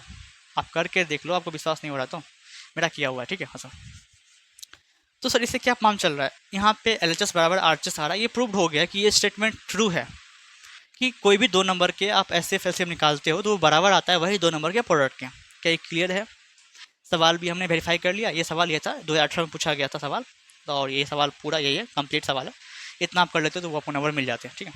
इससे आप नहीं से आपके सीनियर्स, ठीक है बच्चों। हाँ, एक बात और है जो कि मुझे नोट के तौर पर बताने, दूसरी बात, ये तो पहली बात थी कि एच सी एफ गुने एल सी एम जो है वो बराबर नहीं होता है किसके सर, तो product of three numbers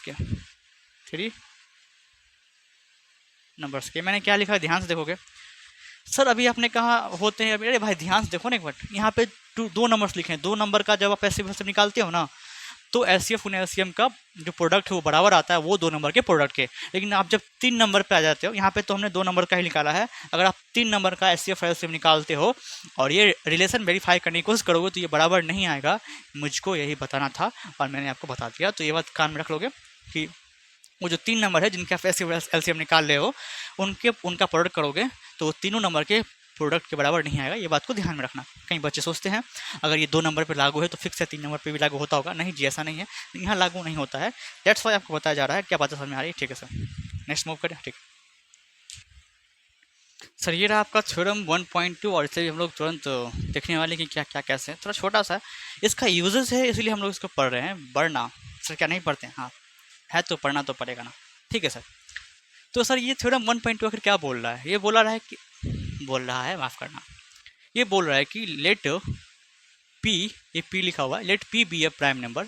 P कोई सा एक प्राइम नंबर, पी क्या है बच्चों, पी है प्राइम नंबर। पी क्या है, पी एक प्राइम नंबर है। If P divides A square, यदि पी जो है वो ए स्क्वायर को डिवाइड करता है, एक कंडीशन है इफ़ और देन वाला। इफ़ यदि पी जो है वो ए स्क्वायर को डिवाइड कर देता है, देन पी ऑल्सो डिवाइड ए, देन उसके बाद देन पी जो है वो ए को भी डिवाइड कर देगा, where A is a positive integer और ए क्या है पॉजिटिव इंटीजर। आई थिंक मोटा मोटी मैं आपको ये समझाने की कोशिश कर रहा हूँ। इफ़ और देन समझ रहे हो। अगर आप कोई दुकान पर जाते हो और उसे बोलते हो भाई साहब एक कुरकुरे दो, ऐसे तो अंकल जी बैठे होते हो, अंकल जी कुरकुरे दो, तो बोलता है यदि तुम मुझे 5 रुपये दोगे तब मैं तुम्हें एक कुरकुरे दूंगा। If you have to give me 5 rupees then I have to give you the packet of Kurkure. If और देन, अगर आप पैसे दोगे तब ना वो कुरकुरे देगा। वही चीज़ है यहाँ पे। अगर पी ए स्क्वायर को डिवाइड करता है, इफ़ यदि ऐसा हुआ कि पी जो है वो ए स्क्वायर को डिवाइड कर दिया तो देन तब ऐसा भी होगा कि पी जो है वो ए को भी डिवाइड करेगा, ठीक है सर। सर थोड़ा सा रिलेटेबल तो था पर उतना ज़्यादा अच्छा नहीं था। अरे अच्छा बुरा छोड़ो, समझ में आ रहा है ना। और जहाँ पे पी क्या है, पी कोई प्राइम नंबर है, ए क्या है, कोई पॉजिटिव इंटीजर है। तो एक एग्जांपल लेते हैं, इसको समझने के लिए एक एग्जांपल लेते हैं जहाँ पे ए कोई पॉजिटिव इंटीजर हो, कोई भी मान लेते हैं ए 25 ले लेते हैं, ए का मान ले लेते हैं 25 और सर पी क्या ले लें, पी ले लो तुम 5। अब देखो क्योंकि कहा गया है पी एक प्राइम नंबर है तो 5 एक प्राइम नंबर है, और कहा गया है ए कोई पॉजिटिव इंटीजर है तो 25 एक पॉजिटिव इंटीजर है। पॉजिटिव इंटीजर का मतलब समझे रहे, पॉजिटिव इंटीजर का कहने का सीधा सीधा मतलब है नेचुरल नंबर। क्या? नेचुरल नंबर, नेचुरल नंबर, ठीक है। हाँ सर ठीक है। तो इस पे अप्लाई करके देखते हैं इफ और देन वाले पे। यदि p जो है मतलब 5 जो है वो डिवाइड कर देगा किसको, ए स्क्वायर को। ए तो 25 है भैया, ए स्क्वायर करना पड़ेगा। 25 का स्क्वायर होता है 625, नीचे में 5 लिखा, लिख दो। अब काटो भैया इसको, 5 एकान 5, 12 दूनी 10, 5 बजे 25, 125। मतलब कि ये इफ़ वाला कंडीशन तो सेटिस्फाई हो गया, आराम से काट दिया। अगर ये इफ वाला कंडीशन सेटिस्फाई हो चुका है तो फिक्स है कि देन वाला ये भी जो कंडीशन है वो सेटिस्फाई होगा। तुम चेक कर लो ना भाई। अब पी काटेगा ए को, अब पी 5 है, ए को काटेगा, ए 25 है, काटो। सर ये भी कट गया, क्या बात है सर। हाँ यही थ्योरम है आपका। यदि पी ए स्क्वायर को डिवाइड करेगा तो पी ए को भी डिवाइड करेगा। ये थ्योरम पढ़ने का छोटा सा ही काम है हमारा। इसके बाद जो नेक्स्ट थ्योरम है, थ्योरम 1.3, उसमें आपको इसकी ज़रूरत पड़ने वाली है, तो इसीलिए इसको पढ़ा जा रहा है। और ये बुक में दिया भी हुआ है, कोई लॉजिक से ही दिया गया होगा। हाँ सर ठीक है, ये समझ में आ गया। हाँ सर आगे बढ़ें। हाँ सर ओ सर ये रहा आपका थ्योरम 1.3। जैसा कि मैंने कहा था हम लोग 1.3 थ्योरम पढ़ने वाले हैं। और जो आपको थ्योरम दिख रहा है बेसिकली ये थ्योरम के रूप में एक सवाल है, और ये बोर्ड का फेवरेट सवाल है, हर बार पूछता ही है, लगभग हर एक बार पूछा हुआ है।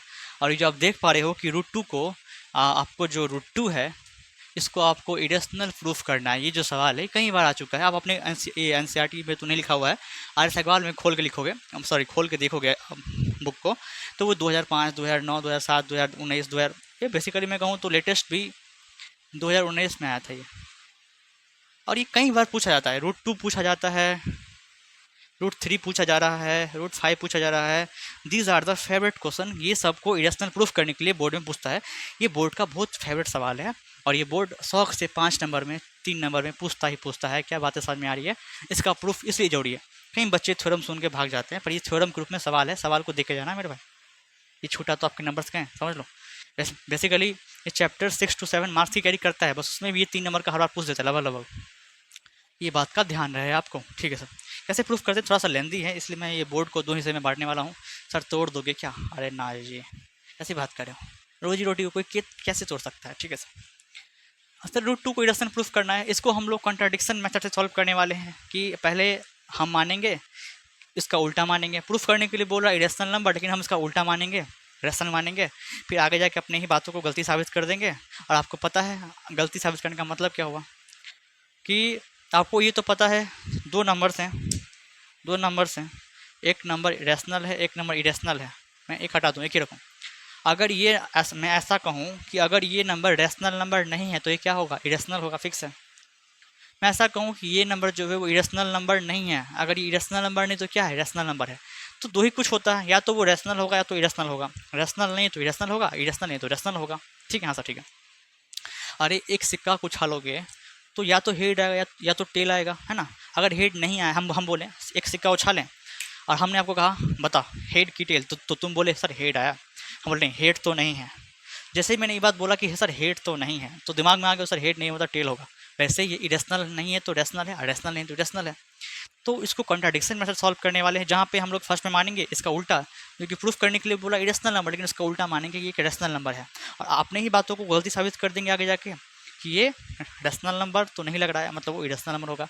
तो आप लोग देखिए कि किस तरह से स्टेप बाय स्टेप इसको समझा जा रहा है। इस क्वेश्चन को कम से कम 5-6 बार सॉल्व करने के बाद ही आपको इसके सारे स्टेप्स याद होंगे, क्योंकि स्टेप्स इसमें याद करने पड़ेंगे, आपको याद रखने पड़ेंगे, आपको करने नहीं रखने पड़ते हैं, ठीक है सर। कैसे याद होगा, हर एक सप्ताह सॉल्व करो सवाल को। सर क्या बात करें, हाँ यही बात करेंगे जो बात आपको समझ में आ रही है, ठीक है।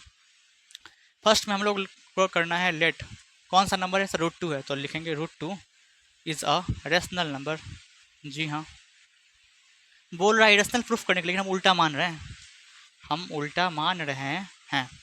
अब क्योंकि √2 एक रैशनल नंबर है तो ऐसा बोल सकते हैं कि √2 बराबर होगा P/Q के, मतलब √2 कुछ ऐसा ही फॉर्मेट में होगा। हाँ सर होगा, जहाँ पे पी और क्यू क्या है सबको पता है, where P and Q are co primes. Sir ये कहाँ से आ गया? हमने आपको को प्राइम नंबर्स बताया था, को प्राइम नंबर्स इसी वीडियो में हमने आपको बताया था। अगर जो बच्चे भूल गए वो काम करें, चुरू भर पानी ले उसमें डूब, सर डूबेंगे तो नहीं, पी लो और नाला में कूद जाओ जाके, ठीक है? हाँ सर ठीक है। तो को प्राइम नंबर्स क्या होते हैं सर? को प्राइम नंबर्स ऐसे नंबर्स होते हैं जिनका कॉमन फैक्टर बस वो नहीं आता है। कॉमन फैक्टर कहने का मतलब क्या है कि को प्राइम नंबर्स ऐसे नंबर्स है जिनके SCF 1 आता है, आप ऐसा भी बोल सकते हो, ठीक है सर? बातें समझ में हमें आने लगी धीरे धीरे। तो क्योंकि ये एक रेशनल नंबर है तो पी अपन क्यू के फॉर्मेट में होगा, जहाँ पे पी और क्यू को प्राइम्स हैं, ठीक। अब हम लोग क्या करेंगे, कोना कोनी गुना कर लेते हैं। क्यू को करेंगे इससे तो √2 क्यू आ जाएगा। सर पी को नीचे में कुछ है ही नहीं सर।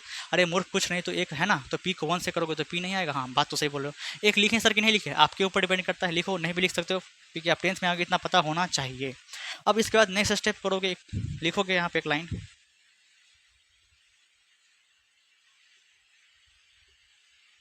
स्क्वायरिंग बोथ साइड, दोनों साइड स्क्वायर करना है।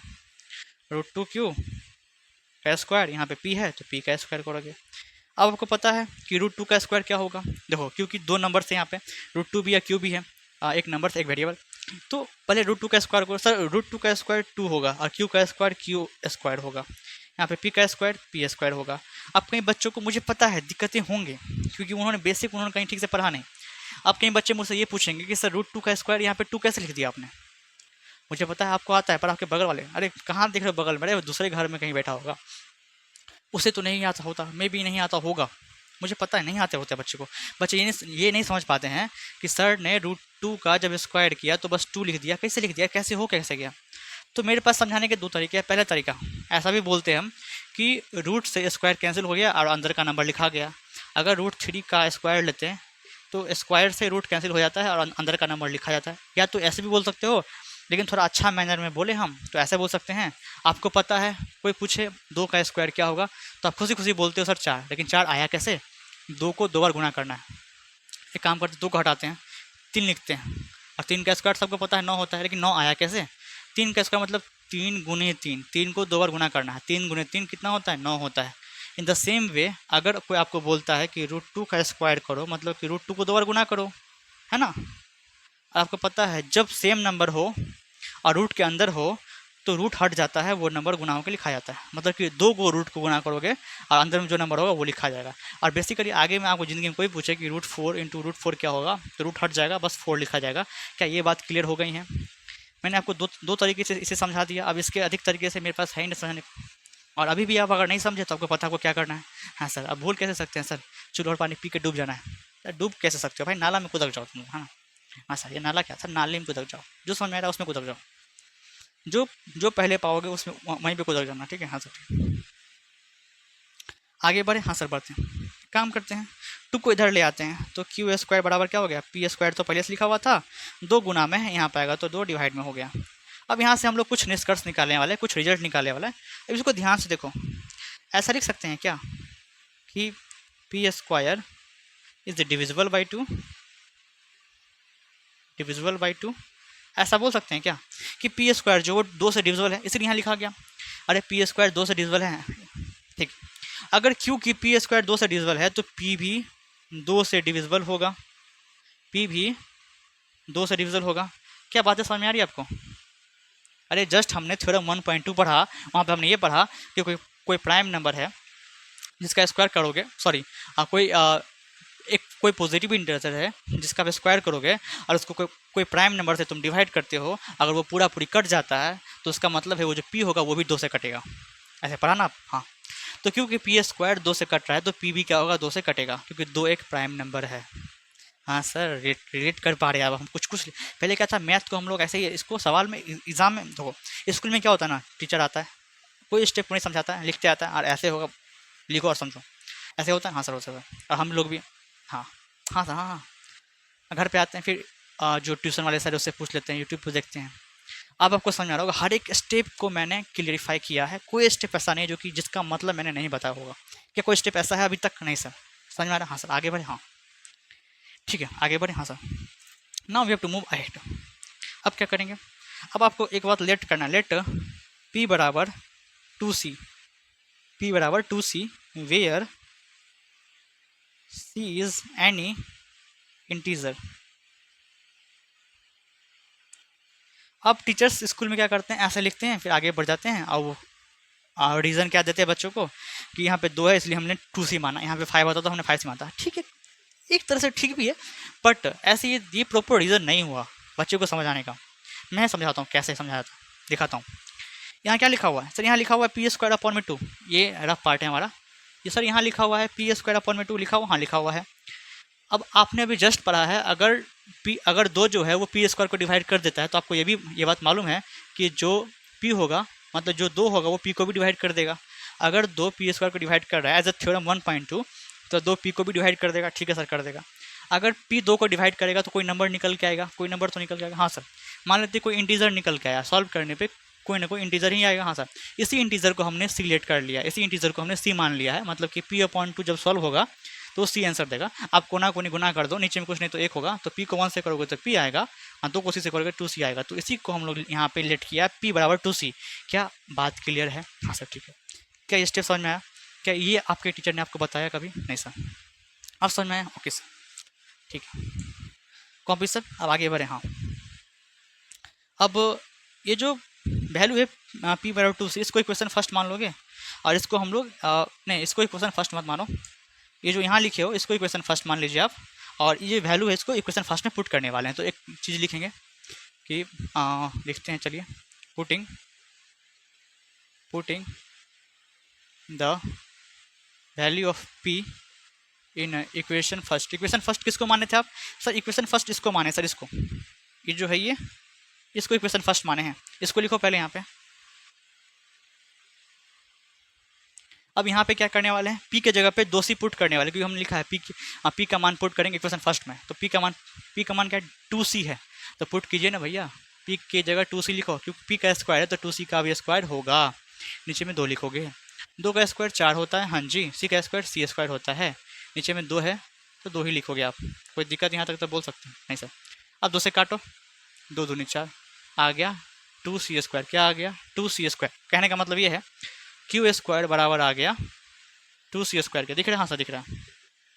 क्यू स्क्वायर को आप यहीं पे छोड़ दीजिए, 2 को इधर ले आइए, और यहाँ बच गया C स्क्वायर। तो क्या हम ऐसा लिख सकते हैं कि इसको इधर इसको इधर? हाँ सर, काइंड लिख सकते हो, आपकी बोर्ड आपकी मर्जी, और ऐसा नहीं बात है, ऐसा मेथड ही आप लिखना पड़ेगा। ठीक, ये देखने में सही भी नहीं लग रहा था, इसलिए हमने ऐसा लिखा, इसकी हमें जरूरत भी है। तो क्यू स्क्वायर अपॉन में 2 अपॉन में 2 लिखा हुआ। यहाँ से भी एक निष्कर्ष निकालेंगे, बाय द वे 2 निकालेंगे वैसे तो। जैसा यहाँ पे किया था सेम काम यहाँ करेंगे। क्या 2 पी स्क्वायर को डिवाइड कर दे रहा है? हाँ सर, इसका मतलब ऐसा बोल सकते हैं क्या कि Q square is divisible by 2? जी सर, जरूर बोल सकते हैं, क्योंकि क्यू स्क्वायर 2 से डिविजिबल है तो क्यू भी क्या होगा? 2 से डिविजिबल होगा। बस मुझे यही बात बोलना था।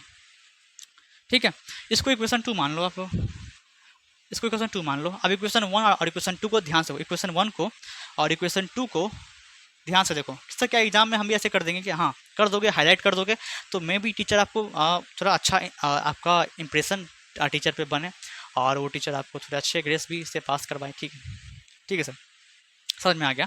मेन पॉइंट को हाईलाइट करना है। ठीक है, इक्वेशन फर्स्ट को इक्वेशन सेकंड को ध्यान से देखो, कुछ ऑब्जर्व करने वाली बातें हैं। सर हम लोग ऑब्जर्व कर पा रहे हैं कि यहाँ पी 2 से डिवाइड कर रहा है, मतलब कि पी 2 से डिविजिबल है, और यहाँ क्यू भी 2 से डिविजिबल है। मतलब अगर 2 नंबर सेम नंबर से डिविजिबल है, मतलब कि उन दोनों का कॉमन फैक्टर 2 भी है। कॉमन फैक्टर मतलब क्या है बोलने का? कॉमन फैक्टर बोलने का ये मतलब है, अगर मान लेते हैं 6 का हम लोग फैक्टर लिखें, तो हमने ये लिखा, फैक्टर की बात करें या फैक्टर की बात करें, हमने 8 का फैक्टर लिखा, 1 2 4 8 हमने लिखा। अब आप देख रहे हैं यहाँ पे 1 तो कॉमन फैक्टर है ही, साथ साथ में 2 भी एक कॉमन फैक्टर निकल के आ रहा है ना? मतलब कि 2 6 का डिवाइड कर देगा। हाँ सर, इसलिए तो फैक्टर है उसका। 2 8 को भी डिवाइड कर देगा। हाँ सर, मतलब दोनों नंबर को डिवाइड कर दे रहा है, मतलब ये बोल सकते हैं कि 2 इन दोनों का कॉमन फैक्टर हो सकता है। हाँ सर, बात तो सही बोल रहे हो। ऐसे ही क्योंकि 2 पी को भी डिवाइड करेगा, 2 क्यू को भी डिवाइड कर रहा है, तो ऐसा बोल सकते हैं कि क्यू दोनों का कॉमन फैक्टर है। लेकिन हमने शुरुआत में माना था कि पी और क्यू तो कोप्राइम है भैया। कोप्राइम का मतलब होता है पी और क्यू का बस एक ही कॉमन फैक्टर होना चाहिए। ये भाई साहब 2 कहाँ से आ गया? ये नंबर कहाँ से आ गया? क्योंकि कोप्राइम का मतलब होता है जो नंबर ऐसे एक पेयर ऐसे होंगे जिसका कॉमन फैक्टर बस 1 ही आएगा, 1 के अलावा कोई कॉमन फैक्टर नहीं आना चाहिए। पर यहाँ पे हमने क्या देख रहे हैं कि सर 2 कॉमन फैक्टर और निकल के आ रहा है पी और क्यू का, ये तो सर नाइंसाफ़ी है। तो मतलब कि फिक्स है, मतलब ये को प्राइम नहीं है। हाँ, मतलब हाँ, हमारी बातें गलती साबित होने लगी हैं। तो लिखेंगे यहाँ पे, हम एक लाइन लिखेंगे, from equation first and second, from equation first and second we see, हाँ sir, we see, we have, ये सब तो अच्छा लगता है सुनने में, देखने में, और लिखने में भी सर नंबर से मिलते हैं। We see P and Q having common factor, common factor 2। P और सी के, सर 2 कितना छोटा लिखते हो सर आप। पी और क्यू के एक कॉमन फैक्टर और भी है 2, ठीक है। एक काम करते हैं, एक थोड़ा इसमें और अच्छे लाइन लिखे हैं, P and Q having compare to other than 1, 1 के अलावा एक लाइन और लिखते हैं, अदर देन 1। वैसे तो मैं ये नहीं लिखवाता, पर मुझे अच्छा लग रहा है आप लिखिए अदर देन 1, 1 के अलावा, क्योंकि ये को प्राइम था तो कॉमन फैक्टर एक तो होगा ही, लेकिन 1 के अलावा इसके 2 कॉमन फैक्टर आ रहे हैं। इसका मतलब क्या है, हमारी बातें गलती हो गई, मतलब ये रेशनल नंबर नहीं है। तो एक लाइन लिखोगे अंग्रेजी में, अरे भैया आप सबको दिख रहा है वहाँ तक, हाँ सर दिख रहा है। एक लाइन लिखोगे अंग्रेजी में, सो this contradiction is arisen due to our incorrect assumption। हाँ समझाते हैं, मतलब टेंशन मत लीजिए, हर एक लाइन का मतलब समझाएंगे आपको। So this contradiction is arisen due to our incorrect assumption. Contradiction का मतलब होता है विवाद, एरेजन का मतलब होता है उठना, इनकरेक्ट का मतलब गलती, एजप्शन का मतलब मानना। मतलब ये जो विवाद उठ रहा है, हमारी जो बातें गलती आगे जाके साबित हो गई हैं, ये क्यों हो गई हैं, क्योंकि हमने पहले ही गलत मान लिया है।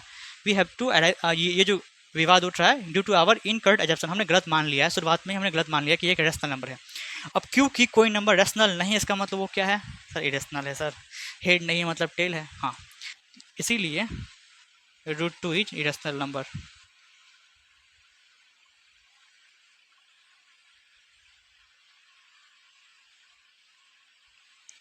दिख रहा है आप सबको वहाँ तक? हाँ सर, तो ये था सर हमारा थ्योरम 1.3। आई थिंक आपको समझ में आ रहा होगा। अब एक थ्योरम भी बोल सकते हो उसको, या एक सवाल भी बोल सकते हो। थ्योरम के रूप में सवाल सभी ये सब, तो कुछ कॉन्सेप्ट और हैं वो भी देख लेते हैं दिल से। ठीक है सर, आप लोगों को समझ में आया? सर आपने बहुत अच्छे से समझाया, थैंक यू फॉर दिस।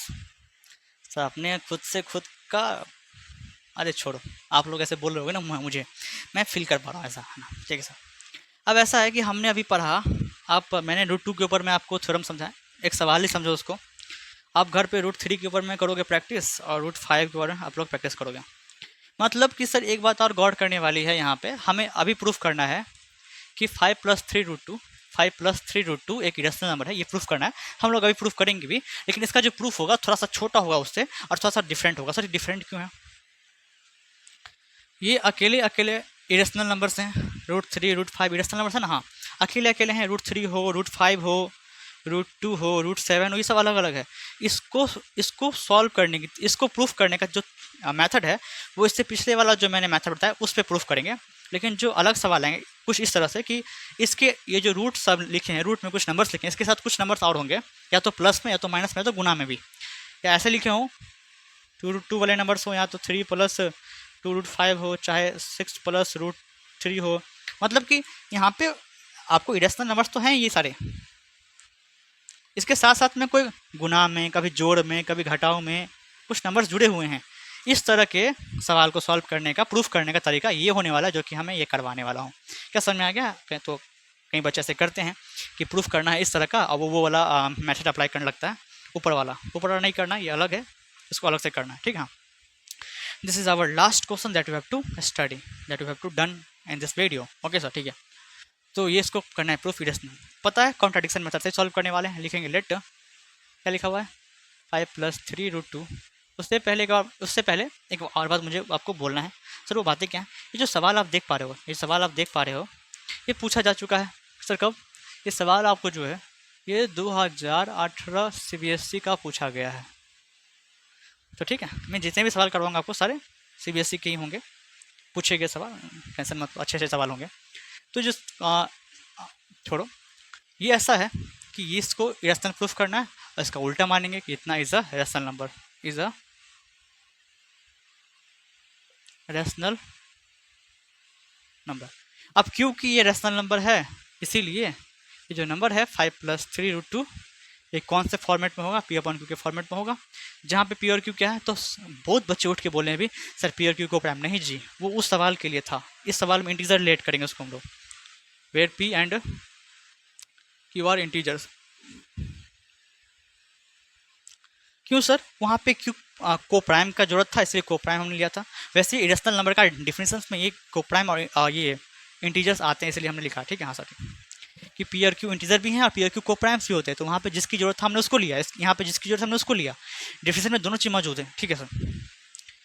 तो पी अपॉन क्यू के फॉर्मेट में होगा जहाँ पे पी और क्यू इंटीजर्स हैं। आगे बढ़ें, आपको एक छोटा सा काम करना है। इस तरह के सवाल में हमेशा इरेशनल में जो नंबर्स होंगे, या तो √2, √3, √5, √7 में, उसको एलएचएस में ही रखना है, बाकी बात को आरएचएस में फेंक देने का है। बाकी बात जो फालतू है वो, सर फालतू यहाँ पे लग रहा है ये 5, तो पहले 5 को ले जाओ, तो बचा यहाँ पे 3√2 बचा। यहाँ पे पी अपॉन को लिखा हुआ पहले से, 5 प्लस में इधर आया तो माइनस में हो गया, नीचे में कुछ नहीं तो 1, ठीक है।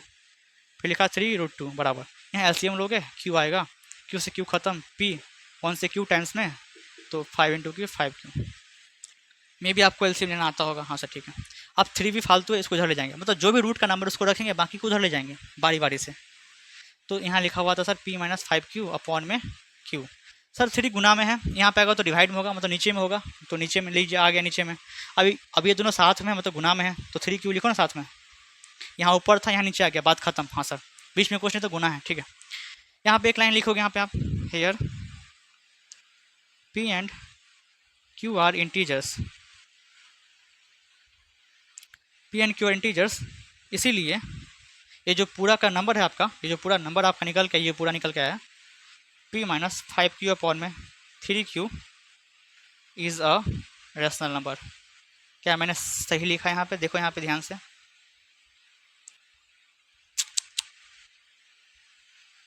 मैंने क्या लिखा?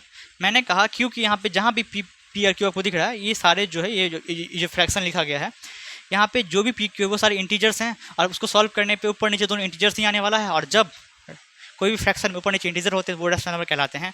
तो इसलिए ये पूरा का पूरा जो मान निकलेगा वो एक रैशनल नंबर होगा। हाँ सर है, बट √2 इज इरेशनल नंबर। आपको पता है, आपने अभी जस्ट प्रूफ किया था। अब बोर्ड जब भी सवाल पूछता है ना, तो यहाँ पे एक सवाल में ही ऐड कर देता है whether we have to know √2। ये बात गिवन होती है कि √2 जैसे कि यहाँ पे 5 + 3 √2 है, तो √2 है ना, तो आपको पता होना चाहिए √2 एक इरेशनल नंबर है। तो वो बात आपको साथ में लिख के देगा वो बोर्ड। मैंने यहाँ से हटा दिया वो लाइन को। एज यूजुअल हम लोग को पता होना चाहिए, जब इस तरह के सवाल सॉल्व करेंगे तो √2 आई, √3 आई, ये सब इरेशनल ही होता है, ठीक है। हाँ सर, क्योंकि हमें पता है √2 इज इरेशनल नंबर, ठीक है। हाँ सर ठीक है, मतलब कि ये साइड जो है आरएचएस का साइड, वो हमारा रेशनल नंबर आ रहा है, बट जो एलएचएस का साइड है वो हमारा इरेशनल नंबर आ रहा है। कभी भी ऐसा हो सकता है क्या कि एक रेशनल का वैल्यू इरेशनल हो? नहीं सर। तो इसी के चक्कर में हम लोग आगे बढ़ेंगे और ये लिखते हैं हेयर एलएचएस जो है हमारा वो बराबर नहीं है भैया आरएचएस के। क्योंकि एलएचएस आरएचएस के बराबर नहीं है, तो हम लोग बोल सकते हैं कि ये जो हमने माना है वो गलत हो गया। ऐसा क्यों हो रहा है? ये गलती क्यों हो रही है? ये गलती इसीलिए हो रही है क्योंकि हमने पहले ही गलती मान लिया था कि ये तो एक रैशनल नंबर है। अब क्योंकि ये रैशनल नंबर नहीं है, तो फिक्स से क्या है? ये रैशनल नंबर। तो लिखोगे so this contradiction is arisen due to our incorrect assumption.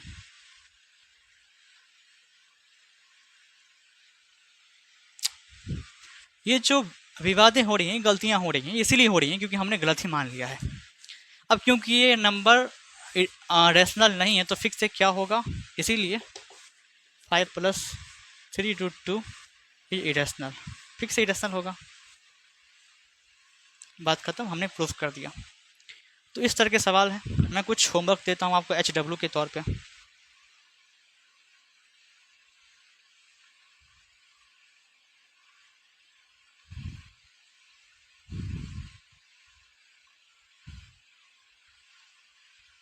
ये तीनों सवाल को आप इरेशनल प्रूफ करके आओगे, है ना।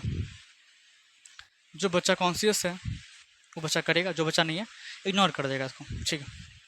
ये सर आपका थ्योरी का पार्ट पूरा कंप्लीट हो जाता है। साथ साथ में हम लोग सवाल भी किया, हमने नॉर्मल सवाल नहीं किया, हमने ऐसे सवाल किए जो कि सर इससे पहले बोर्ड एग्ज़ाम पूछ चुका है। तो क्या मज़ा आ गया इस सेशन कंप्लीट करने पे। सेशन कंप्लीट हो चुका है, आपका अलविदा लेने का समय आ चुका है। ऐसा आशा करते हैं कि ये लेक्चर में बताए गए सारे सवाल, सारे कॉन्सेप्ट आपको बेहतरीन तरीके से समझ में आएंगे। तो मिलते हैं नेक्स्ट वीडियो, जहाँ पे हम लोग चैप्टर 2 पॉलिनोमियल्स के सॉर्ट के ऊपर में डिस्कशन कर रहे होंगे, और हम लोग वहाँ मिलेंगे। तब तक के लिए टेक केयर, बाय बाय, जय हिंद।